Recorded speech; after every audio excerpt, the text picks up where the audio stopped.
الحمد لله نحمده ونستعينه ونؤمن به ونتوكل عليه ونعوذ بالله من شرور أنفسنا ومن سيئات أعمالنا من يهده الله فلا مضل له ومن يضلل فلا هادي له وأشهد أن لا إله إلا الله وحده لا شريك له وأشهد أن سيدنا محمدًا صلى الله عليه وسلم عبده ورسوله أرسله إلى كافة الخلق ليظهره على الدين كله ولو كره المشركون اللهم صل وسلم وبارك على رسولك سيدنا محمد وعلى آله وأصحابه أجمعين أعوذ بالله من الشيطان الرجيم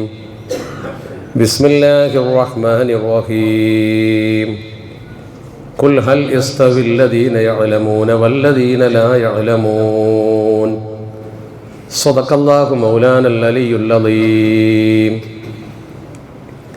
സ്നേഹാദരണീയരായ നമ്മുടെ ഈ ചടങ്ങിൻ്റെ പ്രിയപ്പെട്ട അധ്യക്ഷൻ എൻ മുസ്തഫ ഹാജി, പ്രാർത്ഥന നിർവഹിച്ച ബഹുമാനപ്പെട്ട ഇബ്രാഹിം കുട്ടി മുസ്ലിയാർ, സ്വാഗത പ്രഭാഷണം നിർവഹിച്ച ബഹുമാനപ്പെട്ട റസാഖ് ഹാജി, ഈ പരിപാടിയിൽ സംബന്ധിച്ച് നിങ്ങളോട് ഇതുവരെ ഉദ്ബോധന പ്രഭാഷണം നിർവഹിച്ച ബഹുമാന്യനായ മുജ്തബ ഫൈലി, അതുപോലെ തന്നെ നമ്മുടെ ഈ പരിപാടിയിൽ സംബന്ധിക്കുന്ന ബഹുമാനപ്പെട്ട സലീം അൻവരി, ദുൽകിഫ്ലി ഫൈസി, ഷൗക്കത്ത് ഹാജി, ഷെരീഫ് മാസ്റ്റർ തുടങ്ങി ബഹുമാനപ്പെട്ട ഷാഫി മാസ്റ്റർ അടക്കമുള്ള നമ്മുടെ ഈ മജ്ലിസിലെ ബഹുമാന്യരായ കാരണവന്മാർ, യുവാക്കൾ, വിദ്യാർത്ഥികൾ, സഹോദരന്മാർ, അർഹമുറാഹിമായ റബ്ബ് സുബ്ഹാനഹു വ തആല നമ്മുടെ ഒരുമിച്ച് കൂടൽ ഒരു ഖൈറായ അമലായി നമ്മിൽ നിന്ന് കബൂൽ ചെയ്യട്ടെ. അള്ളാഹുവിൻ്റെ പരിശുദ്ധമായ മസ്ജിദിൽ ഒരുമിച്ച് കൂടി ഒരു പണ്ഡിതനെ അനുസ്മരിക്കുന്നതിന് വേണ്ടി വേദിയൊരുക്കിയ നമുക്കെല്ലാവർക്കും അള്ളാഹു പരലോകത്ത് ഉത്തമമായ പ്രതിഫലം പ്രദാനം ചെയ്യട്ടെ. അള്ളാഹുവെ, മരണപ്പെട്ടു പോയ ഈ നാട്ടുകാരുടെ സ്നേഹം പിടിച്ചു പറ്റിയ ബഹുമാനപ്പെട്ട ആ പണ്ഡിതവര്യന് മഗ്ഫിറത്തും മർഹമത്തും നൽകണേ തമ്പുരാൻ. ഞാൻ ആമുഖങ്ങളൊന്നും ദീർഘിപ്പിക്കുന്നില്ല, കാരണം ആമുഖങ്ങളൊക്കെ കഴിഞ്ഞ് ഈ പരിപാടി വളരെ മനോഹരമായി മുന്നോട്ട് കൊണ്ടുപോകുന്ന സന്ദർഭത്തിലാണ് ഞാൻ ഇടയ്ക്ക് കയറി വന്നത്. ശരി. ഇവിടെ സഹോദരിമാർ കൂടി തൊട്ടപ്പുറത്ത് സംഘടിച്ചിരിക്കുന്നു എന്നറിയുന്നു. അള്ളാഹു അവർക്കും ഖൈറും ബർക്കത്തും പ്രദാനം ചെയ്യട്ടെ. ആദ്യമായി എനിക്ക് സൂചിപ്പിക്കാനുള്ള കാര്യം, അള്ളാഹു പൊരുത്തപ്പെടുന്ന ഏറ്റവും പ്രധാനപ്പെട്ട ഒരു മജ്ലിസാണ് നിങ്ങൾ സംഘടിപ്പിച്ചിരിക്കുന്നത്. അതിൻ്റെ കാരണം ആലിമിനെ ബഹുമാനിക്കുക എന്നത്, ഇൽമിനെ ബഹുമാനിക്കുക എന്നത് അള്ളാഹു സുബ്ഹാനഹു വ തആല വളരെയേറെ ഇഷ്ടപ്പെടുന്ന ഒരു പ്രവർത്തനമാണ്. ഈ പ്രപഞ്ചത്തിൽ അള്ളാഹു ഇഷ്ടപ്പെടുന്നൊരു മജ്ലിസാണ് ഇൽമിൻ്റെ മജ്ലിസ്. അതുകൊണ്ട് തന്നെ പണ്ഡിതനെ അനുസ്മരിക്കാൻ വേണ്ടി ഇങ്ങനെ സംഘടിക്കുക എന്നത് ഏറ്റവും നല്ലൊരു മജ്ലിസായി ഇതിനെ മാറ്റുന്ന ഒരു പ്രക്രിയയാണ്. അതിൻ്റെ പ്രതിഫലം ഈ വന്നു ചേർന്ന മുഴുവൻ ആളുകൾക്കും അള്ളാഹു പ്രദാനം ചെയ്യട്ടെ. നിങ്ങളൊക്കെ വളരെ താല്പര്യത്തോടു കൂടി ബഹുമാനപ്പെട്ടവരുടെ ആ അനുസ്മരണ സംഗമത്തിന് വേണ്ടി എത്തിച്ചേർന്ന ഈ സന്ദർഭത്തിൽ അദ്ദേഹത്തെക്കുറിച്ച് വളരെ മനോഹരമായി മുജ്തബ ഫൈസി ഇവിടെ പറഞ്ഞു, നേരത്തെ സൂചിപ്പിച്ചു. നിങ്ങൾക്ക് എന്നിൽ നിന്ന് അദ്ദേഹത്തെക്കുറിച്ചുള്ള അവദാനങ്ങൾ കൂടുതൽ കേൾക്കേണ്ട ആവശ്യമില്ലാത്ത വിധം നിങ്ങളതിനെക്കുറിച്ച് കൃത്യമായി ബോധവാന്മാരാണ്. ഒരു മഹലിൽ അരനൂറ്റാണ്ട് കാലം സേവനം ചെയ്ത ഒരു വ്യക്തിത്വം എന്ന് പറയുമ്പോൾ, ഇവിടെ ഖത്തീബായും മദ്രസയെ നയിച്ചുകൊണ്ടും ഇവിടുത്തെ ആത്മീയ പ്രവർത്തനങ്ങൾക്ക് പ്രചോദനമേകിക്കൊണ്ടും നിങ്ങൾക്കിടയിൽ ജീവിച്ചൊരു പണ്ഡിതനെ നിങ്ങൾ ഇത്രയും സ്നേഹിക്കണമെങ്കിൽ അദ്ദേഹത്തിൽ നിങ്ങളെ ആകർഷിക്കുന്ന തരത്തിലുള്ള വ്യക്തിത്വമുണ്ട് എന്നാണ് മനസ്സിലാക്കേണ്ടത്. ഒരാളെ തന്നിലേക്ക് ആകർഷിച്ചു നിർത്തുക എന്നതാണ് ഒരു മനുഷ്യനെ സംബന്ധിച്ചിടത്തോളം അതിപ്രധാനമായ ദഅവത്തിൻ്റെ ഭാഗം. അള്ളാഹുവിൻ്റെ പരിശുദ്ധ തിരുദൂതർ അഷ്റഫുൽ ഖൽഖ് മുത്ത് മുഹമ്മദ് മുസ്തഫ സ്വല്ലല്ലാഹു അലൈഹി വസല്ലമ തങ്ങളെ സംബന്ധിച്ച് പരിശുദ്ധ ഖുർആൻ പറഞ്ഞ വാചകം തന്നെ ഫബിമാ റഹ്മത്തിൻ മിനല്ലാഹി ലിൻത ലഹും എന്നാണ്. അള്ളാഹു നിങ്ങൾക്ക് നൽകിയ അപാരമായ അനുഗ്രഹം കൊണ്ട് ആളുകളോട് വളരെ മൃദുലമായ സമീപനം അങ്ങ് സ്വീകരിച്ചു നബിയെ. അഥവാ അങ്ങയുടെ സമീപനം പരിപരുത്തതായിരുന്നുവെങ്കിൽ വലൗ കുന്ത ഫല്ലൻ വലീദൽ ഖൽബ് ലം ഫല്ലു മിൻ ഹൗലിക്, പരുവരുത്ത പ്രകൃതമാണ് താങ്കൾ പ്രകടമാക്കിയിരുന്നത് എങ്കിൽ ജനങ്ങളൊക്കെ താങ്കളെ വിട്ട് അകലുമായിരുന്നു. ഒരു മനുഷ്യനെ സംബന്ധിച്ചിടത്തോളം ഏറ്റവും പ്രധാനപ്പെട്ടത് സ്വഭാവത്തിൻ്റെ മഹിമയാണ്. ഹദീസിൻ്റെ കിതാബിലൊക്കെ പറയുന്ന ഈ സ്വഭാവത്തിൻ്റെ, വ്യക്തിത്വത്തിൻ്റെ, പേഴ്സണാലിറ്റിയുടെ അടിസ്ഥാന ഘടകം പരലോകത്ത് വലിയ പ്രതിഫലം കിട്ടുന്ന കാര്യമാണ്. നിങ്ങൾ ബഹുമാനപ്പെട്ട ഈ ഉസ്താദിനെ സ്നേഹിക്കുന്നത് എന്തുകൊണ്ടാണ്? അദ്ദേഹത്തോട് നിങ്ങൾക്കുള്ള താല്പര്യം എന്താണ്? അതാണ് മനസ്സിലാക്കുന്നത്. ചെറിയ മുഹമ്മദ് ഉസ്താദ് എന്ന പേരിൽ നിങ്ങൾ വളരെ ആദരവോടെ വിളിക്കുന്ന, വളരെ സ്നേഹത്തോടു കൂടി വിളിക്കുന്ന ഒരു പണ്ഡിതൻ, ആ സ്നേഹമസൃണമായ പെരുമാറ്റം, വിളി, അതിലൊക്കെ അദ്ദേഹത്തിൻ്റെ വ്യക്തിത്വം അടങ്ങിയിരിക്കുന്നു എന്നത് അദ്ദേഹത്തെ പരിചയമില്ലാത്ത ആളുകൾക്ക് പോലും നിങ്ങൾ സ്നേഹിക്കുന്ന സ്നേഹം കാണുമ്പോൾ ബോധ്യപ്പെടുകയാണ്. കാരണം അത് സ്വഭാവ മഹിമയാണ്. ഒരു വ്യക്തിയെ വലുതാക്കുന്ന ഏറ്റവും പ്രധാനപ്പെട്ട കാര്യം സ്വഭാവം തന്നെയാണ്. അള്ളാഹുവിൻ്റെ പരിശുദ്ധ ഹബീബ് അഷ്റഫുൽ ഖൽഖ് ത്വാഹ റസൂലുള്ളാഹി സ്വല്ലല്ലാഹു അലൈഹി വസല്ലമ തങ്ങൾ മദീനത്തെ പള്ളിയിൽ പ്രബോധനം നിർവഹിക്കുന്ന സമയത്ത് ഇതുപോലെ ആളുകളോട് സംവദിക്കുന്ന സന്ദർഭത്തിൽ ഒരാൾ എഴുന്നേറ്റ് ചോദിച്ചല്ലോ, അയ്യുൽ അമലി അഫ്ളലു യാ റസൂലല്ലാഹ്, പരിശുദ്ധ പ്രവാചകരെ അമലിൽ വെച്ച് ഏറ്റവും പ്രധാനപ്പെട്ട ശ്രേഷ്ഠമായ അമലി ഏതാണ്? ഒറ്റ വാക്കിൽ മുത്തുനബി തങ്ങൾ സംശയലേശമന്യേ മറുപടി പറഞ്ഞു, ഹുസ്നുൽ ഖുൽഖ്, സൽ സ്വഭാവമാണ്. ആ മറുപടി, ആ ചോദ്യം ചോദിച്ച സ്വഹാബിയെ സംബന്ധിച്ചിടത്തോളം അത് അത്രമാത്രം അങ്ങ് സംതൃപ്തമായില്ല. കാരണം അദ്ദേഹത്തെ കുറ്റപ്പെടുത്തിയിട്ട് ഫലമില്ല. കേൾക്കുന്നവർക്ക് അങ്ങനെ തോന്നും, എന്താണ്, നമസ്കരിക്കാൻ പറഞ്ഞാൽ, നോമ്പരട്ടിക്കാൻ പറഞ്ഞാൽ, സക്കാത്ത് കൊടുക്കാൻ പറഞ്ഞാൽ, അല്ലെങ്കിൽ ഹജ്ജ് ചെയ്യാൻ പറഞ്ഞാൽ, സ്വതക്ക കൊടുക്കാൻ പറഞ്ഞാൽ അതൊരു അമലാണ്. അയ്യുൽ അമൽ, ഏത് അമലാണ് അഫ്ദൽ എന്നാണ് ചോദ്യം. മറുപടി ഹുസ്നുൽ ഖുൽഖ്, സൽസ്വഭാവം എന്നാണ്. സൽസ്വഭാവം എങ്ങനെ ഒരു അമലാകുമെന്നാണ് ചിന്തിക്കുന്നത്. ആ സ്വഹാബി അത് മനസ്സിൽ വെച്ചു. ഹദീസിൽ അങ്ങനെ തന്നെ വിശദീകരിക്കുന്നുണ്ട്. അല്പസമയം കഴിഞ്ഞപ്പോൾ അയാളുടെ മനസ്സിൽ ഈ സംശയം വീണ്ടും തികട്ടി വരുമ്പോൾ മുൻഭാഗത്ത് നിന്ന് വന്നുകൊണ്ട് ചോദിച്ചു എന്നാണ് ഹദീസിൻ്റെ ആമുഖത്തിലുള്ളത്. അക്ബല എന്ന പദമാണ് ഉപയോഗിച്ച് മുന്നോട്ട് വന്ന് ചോദിച്ചു. സദസ്സിൽ നിന്ന് എഴുന്നേറ്റ് മുന്നോട്ട് വന്ന് ചോദിച്ചു. മുത്തുനബി തങ്ങളുടെ സദസ്സിൻ്റെ പ്രത്യേകത, ഒരു നിർണിത വിഷയത്തിൽ ഇങ്ങനെ ക്ലാസ് പോകുന്നതിന് പകരം ചോദ്യങ്ങൾക്കൊക്കെ മറുപടി പറഞ്ഞുകൊണ്ടിരിക്കും. സാന്ദർഭികമായി ആളുകൾ ചോദിക്കുന്ന ചോദ്യങ്ങൾക്ക് മറുപടി പറഞ്ഞുകൊണ്ട് ദീനിൽ അവർക്കുള്ള സംശയങ്ങൾ തീർത്തുകൊണ്ടാണ് മുത്തുനബി തങ്ങൾ മുന്നോട്ട് പോയിരുന്നത്. അല്പം കഴിഞ്ഞപ്പോൾ ഇതേ സ്വഹാബി നേരെ തുമ്മ അതാ അൻ യമീനിഹി എന്നാണ് ഹദീസിലെ വാചകം. ആ സദസ്സിൻ്റെ വലഭാഗത്ത്, വലിയ വിശാലമായ സ്ഥലത്ത് വലഭാഗത്ത് കൂടെ വന്നിട്ട് ധാരാളം ആളുകളുടെ സദസ്സിൽ അദ്ദേഹം ചോദിച്ചു ഇതേ ചോദ്യം, അയ്യുൽ അമലി അഫ്ദലു യാ റസൂലല്ലാഹ്, ഏത് അമലാണ് ഏറ്റവും ശ്രേഷ്ഠൻ നബിയെ സ്വല്ലല്ലാഹു അലൈഹി വസല്ലം. പരിശുദ്ധ പ്രവാചകർ അദ്ദേഹത്തെ നോക്കി. പ്രവാചകർക്ക് അറിയാം, നബി തങ്ങൾക്ക് അറിയാം ആരാണത്, എന്താണ് ചോദ്യം, ഒക്കെ അറിയാം. അറിഞ്ഞുകൊണ്ട് തന്നെ നബി തങ്ങൾ പറഞ്ഞു ഹുസ്നുൽ ഖുൽഖ്, സൽ സ്വഭാവമാണ്. പക്ഷേ അദ്ദേഹത്തിന് എപ്പോഴും അത് അത്ര അങ്ങ് ഉൾക്കൊള്ളാനാകുന്നില്ല. കാരണം അതൊരു അമലല്ലല്ലോ. ഹദീസ് പിന്നെയും തുടരുന്നു. അല്പസമയം നബി തങ്ങൾ തൻ്റെ സദസ്സിങ്ങനെ മുന്നോട്ട് കൊണ്ടുപോകുമ്പോൾ തുമ്മ അതാൻ ഷിമാലിഹി, ഇടഭാഗത്ത് ഇദ്ദേഹം വന്നു. ഇനി അവിടുന്ന് ചോദിക്കുന്നത് ശരിയല്ലല്ലോ, ചോദിച്ച ചോദ്യം തന്നെ വീണ്ടും ഞാൻ തന്നെ ചോദിക്കുന്നത് ശരിയല്ലല്ലോ എന്ന് കരുതി സ്ഥലം ഒന്ന് മാറിയിട്ട് ഇടതുവശത്ത് വന്ന് ചോദിച്ചു. മൂന്നാമത്തെ തവണയാണ് ചോദിക്കുന്നത്. ഇടതുവശത്ത് വന്നുകൊണ്ട് ഉറക്കം വിളിച്ച് ചോദിച്ചു, അയ്യുൽ അമലി അഫ്ദലു യാ റസൂലല്ലാഹ് സ്വല്ലല്ലാഹു അലൈഹി വസല്ലം. നബി തങ്ങൾ അപ്പോഴും പറഞ്ഞു, നോക്കി, ചോദ്യം അതാണ്, ആളത് തന്നെയാണ്. ഒരു പ്രകോപനവുമില്ലാതെ, ഒരു തരത്തിലും ദേഷ്യപ്പെടാതെ ഹുസ്നുൽ ഖുൽഖ് ശാന്തമായി പറഞ്ഞു. അഷ്റഫുൽ ഖൽഖ് മുഹമ്മദ് മുസ്തഫ. പക്ഷേ അദ്ദേഹം അപ്പോഴും അത് പൂർണ്ണമായി ഉൾക്കൊള്ളുന്നതിന് പകരം ഹദീസിൽ പറയുന്നു തുമ്മ അതാ മിൻ വറാഇഹി, നബി തങ്ങളെ പുറകിൽ നിന്നാണ് ഇയാൾ പിന്നെ വരുന്നത്. ബാക്കിൽ വന്ന് വിളിച്ചു ചോദിച്ചു, നബിയെ ഏറ്റവും നല്ല അമൽ ഏതാണ് നബിയെ എന്ന് ഉറക്കെ ചോദിച്ചു. സ്വല്ലല്ലാഹു അലൈഹി വസല്ലമ തങ്ങൾ പറഞ്ഞു, തിരിഞ്ഞു നോക്കിയിട്ട് ഫൽതഫത്തൻ നബിയു സ്വല്ലല്ലാഹു അലൈഹി വസല്ലം എന്ന ഹദീസിലുള്ളത്. മുത്തുനബി തങ്ങളൊന്ന് തിരിഞ്ഞു നോക്കി. തിരിഞ്ഞു നോക്കുമ്പോൾ അതേ ആളാണ്, ചോദ്യം അതാണ്. നാലാമത്തെ തവണയാണ് ചോദിക്കുന്നത്. ആ ചോദ്യത്തിൻ്റെ അവതരണത്തിൽ തന്നെ ഒരു പ്രത്യേക ശൈലിയുണ്ട്, സമാധാനത്തിൻ്റെ, സ്വഭാവ മഹിമയുടെ. നമ്മളോടാണ് നാലാമത്തെ പ്രാവശ്യം മൂന്നാമത്തെ പ്രാവശ്യം ചോദിക്കുന്നത്, എന്നോടല്ലടാ പറഞ്ഞതെന്ന് പറഞ്ഞാൽ അതോടുകൂടി പണി തീരൂലേ, അതോടുകൂടി പണി അവസാനിക്കും, പിന്നെ ചോദിക്കൂല. നേരെ മറിച്ച് പരിശുദ്ധ ഹബീബ് സ്വല്ലല്ലാഹു അലൈഹി വസല്ലമ തങ്ങൾ തിരിഞ്ഞു നോക്കിയിട്ട് ചോദിച്ചു പുഞ്ചിരിച്ചുകൊണ്ട്, മാ ലക ലാ തഫ്ഖഹ്, എന്താ നിനക്ക് മനസ്സിലാവാത്തത്? ഹുസ്നുൽ ഖുൽഖ്, സൽസ്വഭാവം തന്നെയാണ് ഏറ്റവും വലിയ അമല്, നല്ല സ്വഭാവം തന്നെയാണ് ഏറ്റവും വലിയ അമല്. ആ അമൽ എന്താണെന്ന് ഞാൻ പറഞ്ഞത് ആലിക്ക, അത് അങ്ങനെ നിനക്ക് മനസ്സിലായിട്ടില്ലെങ്കിൽ അല്ലാത്ത നീ ചൂടാവാതിരിക്കലാണ്, ദേഷ്യപ്പെടാതിരിക്കലാണ്. എന്തെങ്കിലും ഒരു കാര്യം വരുമ്പോൾ നീ ചൂടാവരുത്, സൗമ്യമായി പെരുമാറണം. അതാണ് ഹുസ്നുൽ ഖുൽഖ് എന്ന് അഷ്റഫുൽ ഖൽഖ് മുഹമ്മദ് മുസ്തഫ. നമ്മുടെ സ്വഭാവം എന്ന് പറഞ്ഞാൽ ചൂടാവാൻ എന്തെങ്കിലും ഒരു കാരണം കിട്ടിയാൽ മതി. ഇപ്പോൾ സ്ത്രീകളപ്പുറത്തുണ്ട്, അവർ ചായ മറ്റുണ്ടാക്കി കൊണ്ടുവരുമ്പോൾ ഒരു ചായ ഉണ്ടാക്കാനുള്ള പ്രയാസം നിങ്ങൾക്കൊക്കെ അറിയാം. അത് ഊതിക്കാച്ചി പാലും പഞ്ചസാരയൊക്കെ കണക്കാക്കിയിട്ട് എന്തെങ്കിലും ഒന്ന് കുറയുകയോ കൂടുകയോ ചെയ്താൽ അപ്പോൾ ദേഷ്യം പിടിക്കും. ഏറ്റവും വേഗം ദേഷ്യം പിടിക്കും. ഭാര്യയോട് ദേഷ്യം പിടിക്കാൻ എളുപ്പമാണല്ലോ. അവരത് ഉണ്ടാക്കി കൊണ്ടുവരുന്നതിലുള്ള പ്രയാസം നമ്മൾ നോക്കാറില്ല. ഇതെന്ത് ഉസ്സനൽ കൊടുക്കുക?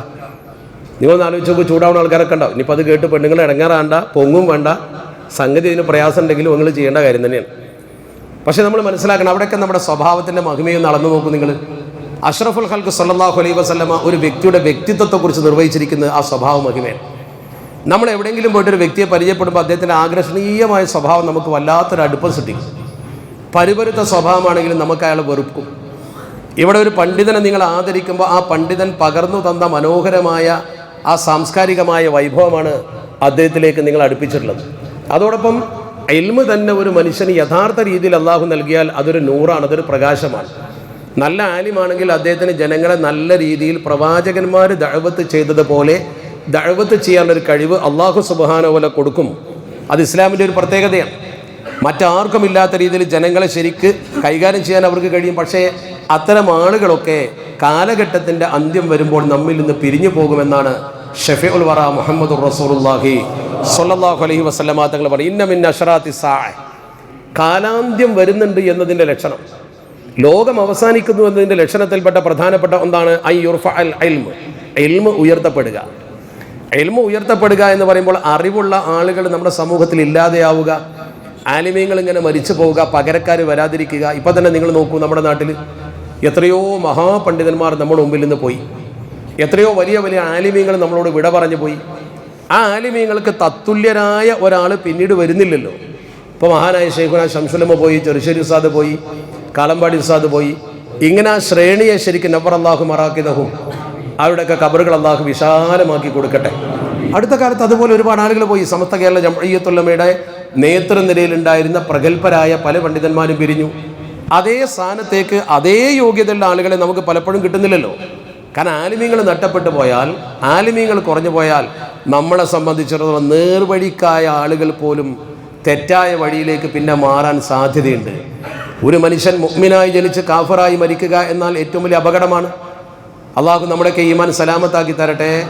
അഷ്റഫുൽ ഖൽഖ് സല്ലല്ലാഹു അലൈഹി വസല്ലമ തങ്ങൾ പറഞ്ഞു, ഇന്ന മസലൽ ഉലമാഇ കമസലിൻ നുജൂമി ഫിസ്സമാ, കമസലിൻ നുജൂമി ഫിസ്സമാ.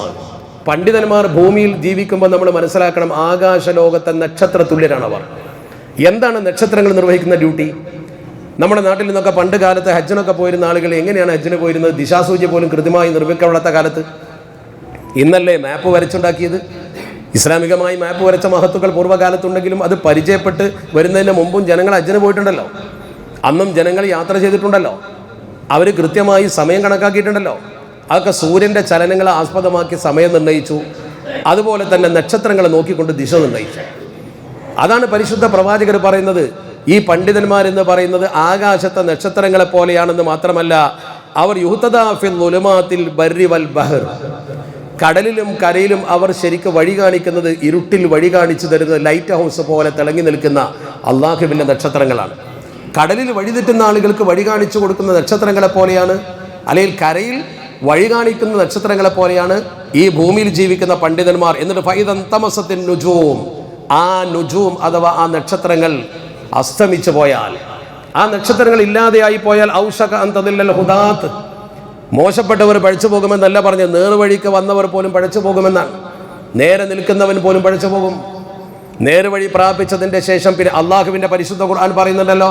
പരിശുദ്ധ ഖുർആൻ്റെ അവതരണം ഇങ്ങനെ ശരിക്ക് വന്ന ആ പശ്ചാത്തലമൊക്കെ പറഞ്ഞിട്ട് ഖുർആനിൽ മുതശാബിഹായ ആയത്തുകൾ, അതുപോലെ തന്നെ ഖണ്ഡിതമായ ആയത്ത് മുഹക്കമാത്തും മുതശാബിഹാത്തും, അതേക്കുറിച്ച് ഖുർആൻ ഇങ്ങനെ വിശദീകരിച്ച് വന്നിട്ട് അവസാനം പറഞ്ഞൊരു വാക്കുണ്ട്.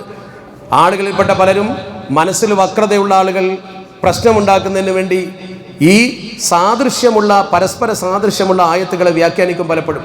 അങ്ങനെ വ്യാഖ്യാനിച്ച് സമൂഹത്തിൽ അപകടമുണ്ടാക്കും. ഫഅമ്മല്ലദീന ഫീ ഖുലൂബിഹിം സയഉൻ ഫയത്തബിഊന മാ തശാബഹ മിൻഹു ഇബ്തിഗാഅൽ ഫിത്നതി വബ്തിഗാഅ തഅവീൽ. അല്ലാഹുവിൻ്റെ പരിശുദ്ധ ഖുർആൻ പറഞ്ഞതാ. അങ്ങനെ വരുമ്പോൾ അതിൻ്റെ അവസാനത്തിൽ ഒരു പ്രാർത്ഥന പറയുന്നുണ്ട്. ശ്രദ്ധിച്ചില്ലേ നിങ്ങൾ? ഈ ആയത്ത് കഴിഞ്ഞാൽ ഉടനെ പറയുന്ന വാക്കെന്താ? റബ്ബനാ ലാ തുസിഗ് ഖുലൂബനാ ബഅദ ഇദ് ഹദൈതനാ വഹബ് ലനാ മിൻ ലദുൻക റഹ്മ ഇന്നക അൻതൽ വഹാബ്. സാധുമാരെ പ്രാർത്ഥിക്കുമ്പോൾ കേട്ടില്ലേ നിങ്ങൾ? അത് ഈ ഖുർആൻ്റെ ആയത്തിൻ്റെ ശേഷം വരുന്ന, ഖുർആനിലെ ദുർവ്യാഖ്യാന സാധ്യതയുള്ള ആയത്തുകളും ഖണ്ഡിതാഭിപ്രായം മാത്രം പറയാൻ പറ്റുന്ന ആയത്തുകളുമുണ്ട്. അതിൽ ഖണ്ഡിതാഭിപ്രായം മാത്രം പറയാൻ പറ്റുന്ന ആയത്തുകളെക്കുറിച്ച് ആർക്കും തർക്കമുണ്ടാകില്ല. എന്നാൽ പല ഭാഗത്തേക്കും സൂചന കൊടുക്കാൻ കഴിയുന്ന ആയത്തുകൾ അള്ളാഹുവിൻ്റെ പരിശുദ്ധ ഖുർആനിലുണ്ട്. ആ പരിശുദ്ധ ഖുർആൻ ഓതിക്കൊണ്ട് ജനങ്ങളെ വഴിതെറ്റിക്കുന്ന ആളുകൾ വരുമ്പോൾ നിങ്ങൾ ഓർക്കണം, ഒരു പക്ഷേ നല്ല മനുഷ്യരും വഴിപഴച്ചു പോകും. എത്രയോ നല്ല മനുഷ്യർ വഴിമാറി പോകാറില്ലേ? ആദർശത്തിൽ നിന്ന് വ്യതിരിച്ചു പോകാറില്ലേ? നമ്മുടെ നേരായ മാർഗത്തിൽ നിന്ന് തെറ്റിപ്പോകാറില്ലേ? എന്ന് പറഞ്ഞാൽ നിസ്കരിക്കുന്ന, നോമ്പനുഷ്ഠിക്കുന്ന, നല്ല ഇസ്ലാമിക ഷിആർ കൊണ്ട് നടക്കുന്ന ആളുകൾ തന്നെ നേരായ മാർഗത്തിൽ നിന്ന് വ്യതിരിച്ച് മഹാന്മാരെ ധിക്കരിച്ചുകൊണ്ടും അതുപോലെ തന്നെ മഹാന്മാരുടെ മക്കബറുകൾ സിയാറത്ത് ചെയ്യുന്നത് ശരിയല്ലെന്ന് പറഞ്ഞുകൊണ്ടും വ്യത്യസ്താഭിപ്രായങ്ങൾ പ്രകടിപ്പിക്കുന്നത് നമ്മൾ കണ്ടിട്ടുണ്ടല്ലോ. നല്ല ഇസ്ലാമിക ഷിആർ, നല്ല ഇസ്ലാമിക ബോധമൊക്കെ ഉണ്ടാവും. പക്ഷെ എന്താ സംഭവം? ആളുകളുടെ മനസ്സിൽ അങ്ങനെ ഒരു വക്രത പടച്ചിറപ്പ് വിട്ടുകൊടുക്കുകയാണ്. അതുകൊണ്ടാണ് ഈ പ്രാർത്ഥന, റബ്ബനാ ലാ തുസിഗ് ഖുലൂബനാ ബഅദ ഇദ് ഹദൈതനാ എന്നാണ്. നേർമാർഗത്തിൽ ഞങ്ങൾ വന്നതിൻ്റെ ശേഷം പിന്നെ ഞങ്ങളുടെ മനസ്സിലൊരു വക്രത വരരുത്. പടച്ചോനെ നേരെ ആയതിനു ശേഷം പിന്നെ ഞങ്ങളെ നീ വളഞ്ഞ വഴിയിലേക്ക് കൊണ്ടുപോകരുത് എന്ന് പ്രാർത്ഥിക്കാൻ അള്ളാഹു സുബ്ഹാനഹു വ തആല ഉമ്മത്തിനെ കടപ്പെടുത്തി. അള്ളാഹു നമുക്ക് നേരിൻ്റെ മാർഗത്തിൽ നിൽക്കാൻ തൗഫീഖ് പ്രദാനം ചെയ്യട്ടെ. അവിടെ ഔഷക അൻ തദില്ലൽ ഹുദാത്ത് എന്ന് പറഞ്ഞ വാചകം ഇതിനോട് ചേർത്ത് വായിച്ചു നോക്ക് നിങ്ങൾ. നല്ല ഒരു പണ്ഡിതൻ കാര്യങ്ങൾ സമയാസമയത്ത് ബോധ്യപ്പെടുത്തി തരാൻ ഇല്ലാതെ വന്നാൽ ജനങ്ങളെ സംബന്ധിച്ചിടത്തോളം രണ്ട് അപകടങ്ങളുണ്ടാവും. ഒന്ന്, മനുഷ്യത്വം നഷ്ടപ്പെട്ടു. കാരണം ദീൻ എന്താണെന്ന് അറിയാത്തൊരവസ്ഥ വരും. രണ്ട്, നേർവഴി ഏതാണെന്ന് അറിയാത്ത അവസ്ഥ വരും. ദീൻ എല്ലാവരും ദീനാന്ന് പറയും, എല്ലാവരും ഞാൻ ദീനാണ് അല്ലെങ്കിൽ ഞാൻ ഇസ്ലാമാണ് എന്നൊക്കെ പറയും. അതുകൊണ്ടാണല്ലോ ഫാത്തിഹ സൂറത്തിൽ നമ്മളെപ്പോഴും സിറാത്തുല്ലദീന അൻഅംത അലൈഹിം എന്ന് പറയാൻ കാരണം, സിറാത്തുൽ ഇസ്ലാമിന്നോ സിറാത്തുൽ അല്ലാഹി എന്നോ പറയാതെ, അല്ലെങ്കിൽ സിറാത്തുൽ ഖുർആനി എന്നോ പറയാതെ അനുഗ്രഹീതരുടെ പാത. അപ്പം നേർപാതയിൽ വരുമ്പോൾ അത് പ്രധാനമാണ്. അതുപോലെ തന്നെ നമ്മൾ ഇസ്ലാമിക കൾച്ചർ ഉൾക്കൊണ്ട് ജീവിക്കുക എന്നതും പ്രധാനമാണ്. മനുഷ്യനെ മനുഷ്യനാക്കണമെങ്കിൽ മതം വേണം. ആ മതത്തിൽ അള്ളാഹു സ്വീകരിക്കുന്ന മതം ഏതെന്ന് പരിശോധിക്കണം. അള്ളാഹു സ്വീകരിക്കുന്ന മതം തന്നെയാണ് പ്രധാനം. ഇന്നദ്ദീന ഇൻദല്ലാഹിൽ ഇസ്ലാം എന്ന് പറഞ്ഞാൽ അങ്ങനെ തന്നെയാണ്. അള്ളാഹു സ്വീകരിക്കുന്ന മതം അള്ളാഹുവിൻ്റെ പരിശുദ്ധ ദീൻ തന്നെയാണ്. അള്ളാഹു പഠിപ്പിച്ച, അള്ളാഹു ഇറക്കിയ പ്രവാചകന്മാർ മുഖേന സമൂഹത്തിന് പഠിപ്പിച്ചു കൊടുത്തൊരു ദീനുണ്ട്. ആ ദീനനുസരിച്ച് കൊണ്ട് തന്നെ മനുഷ്യർ നിൽക്കണമെന്നല്ലേ അള്ളാഹുവിൻ്റെ പരിശുദ്ധ ഖുർആൻ പറയുന്നത്.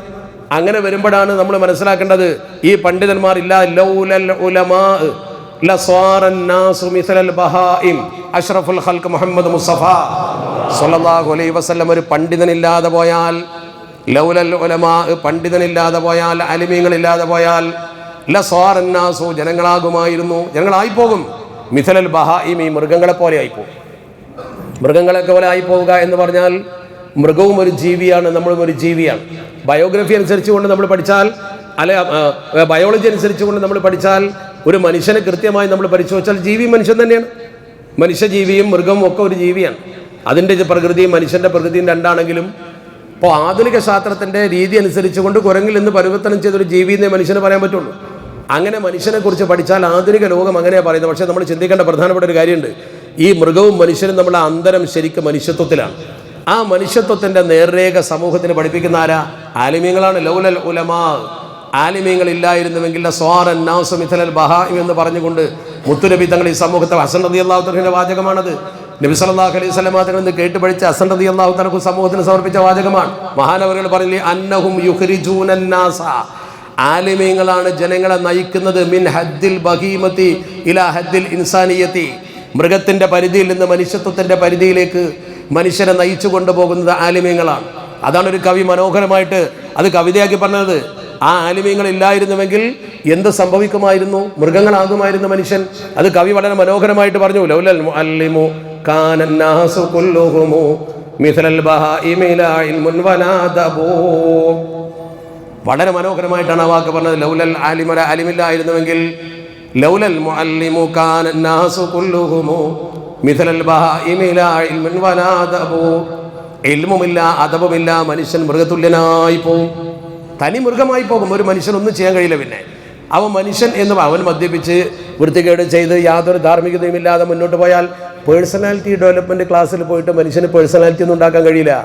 പേഴ്സണാലിറ്റി, വ്യക്തിത്വം എന്ന് പറയുന്നത് അറിവ് കൊണ്ട് ഇൽമ് നേടിയിട്ടുണ്ടാകുന്നതാണ്. അതുകൊണ്ടാണല്ലോ അള്ളാഹുവിൻ്റെ പരിശുദ്ധ പ്രവാചകർ, പരിശുദ്ധ ദീൻ ഇത്ര വലിയ പ്രാധാന്യം ഇൽമിന് കൊടുത്തത്. എത്രത്തോളമാണ് ഇൽമിൻ്റെ പ്രാധാന്യം? നബി സല്ലല്ലാഹു അലൈഹി വസല്ലം തങ്ങൾ പഠിപ്പിച്ചതിൽ ഹദീസ്. ഇന്ന് നമ്മുടെ കുട്ടികൾക്ക് മതപഠനം എന്ന് പറഞ്ഞാൽ അത്ര താല്പര്യമില്ലാത്ത കാര്യമാണ്.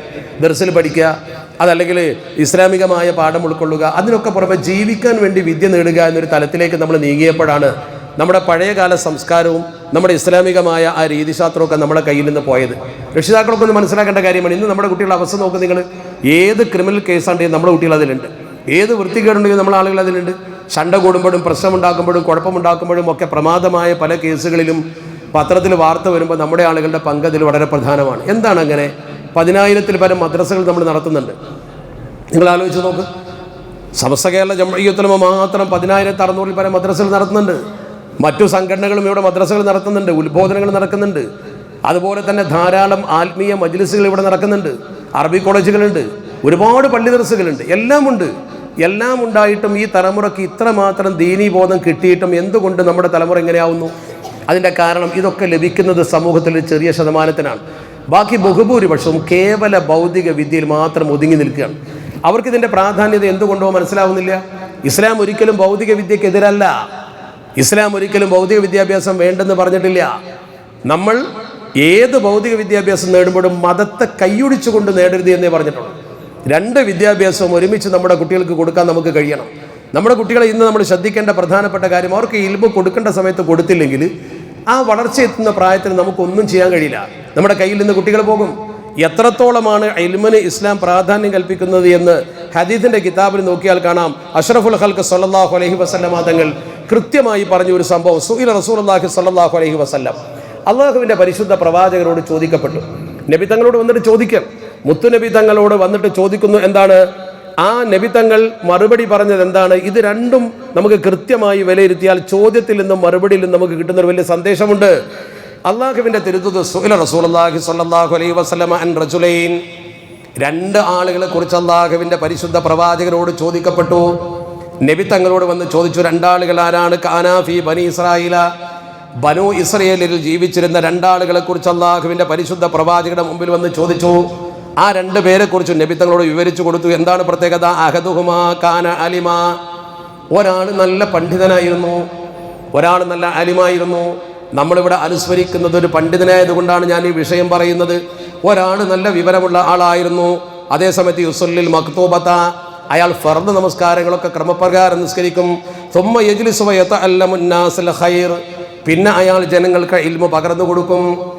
അദ്ദേഹം ചെയ്യുന്ന പ്രവർത്തനം അതാണ്. ജനങ്ങൾക്ക് നല്ല ഇൽമു പകർന്നു കൊടുക്കും, നിസ്കാരമൊക്കെ കറക്റ്റ് നിർവഹിക്കും. ഇതായിരുന്നു അദ്ദേഹത്തിൻ്റെ സ്വഭാവം. മറ്റൊന്നും അയാൾ ചെയ്യാറില്ല.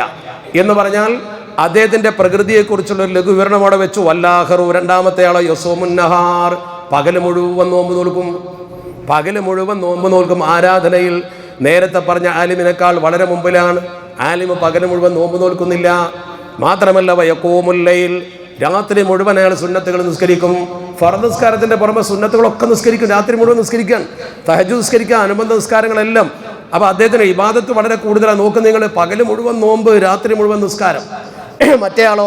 മറ്റേയാൾ ചെയ്യുന്നത് ഫർദ് മാത്രം നിസ്കരിച്ചിട്ട് അദ്ദേഹം ഇൽമു പഠിപ്പിക്കാൻ വേണ്ടിയിരിക്കുന്നു. ഇദ്ദേഹമോ സകല സുന്നത്ത് നോമ്പും സകല സുന്നത്ത് നിസ്കാരവും എടുക്കുന്നു. രണ്ട് വ്യത്യാസമുണ്ട്. അയ്യുഹുമാ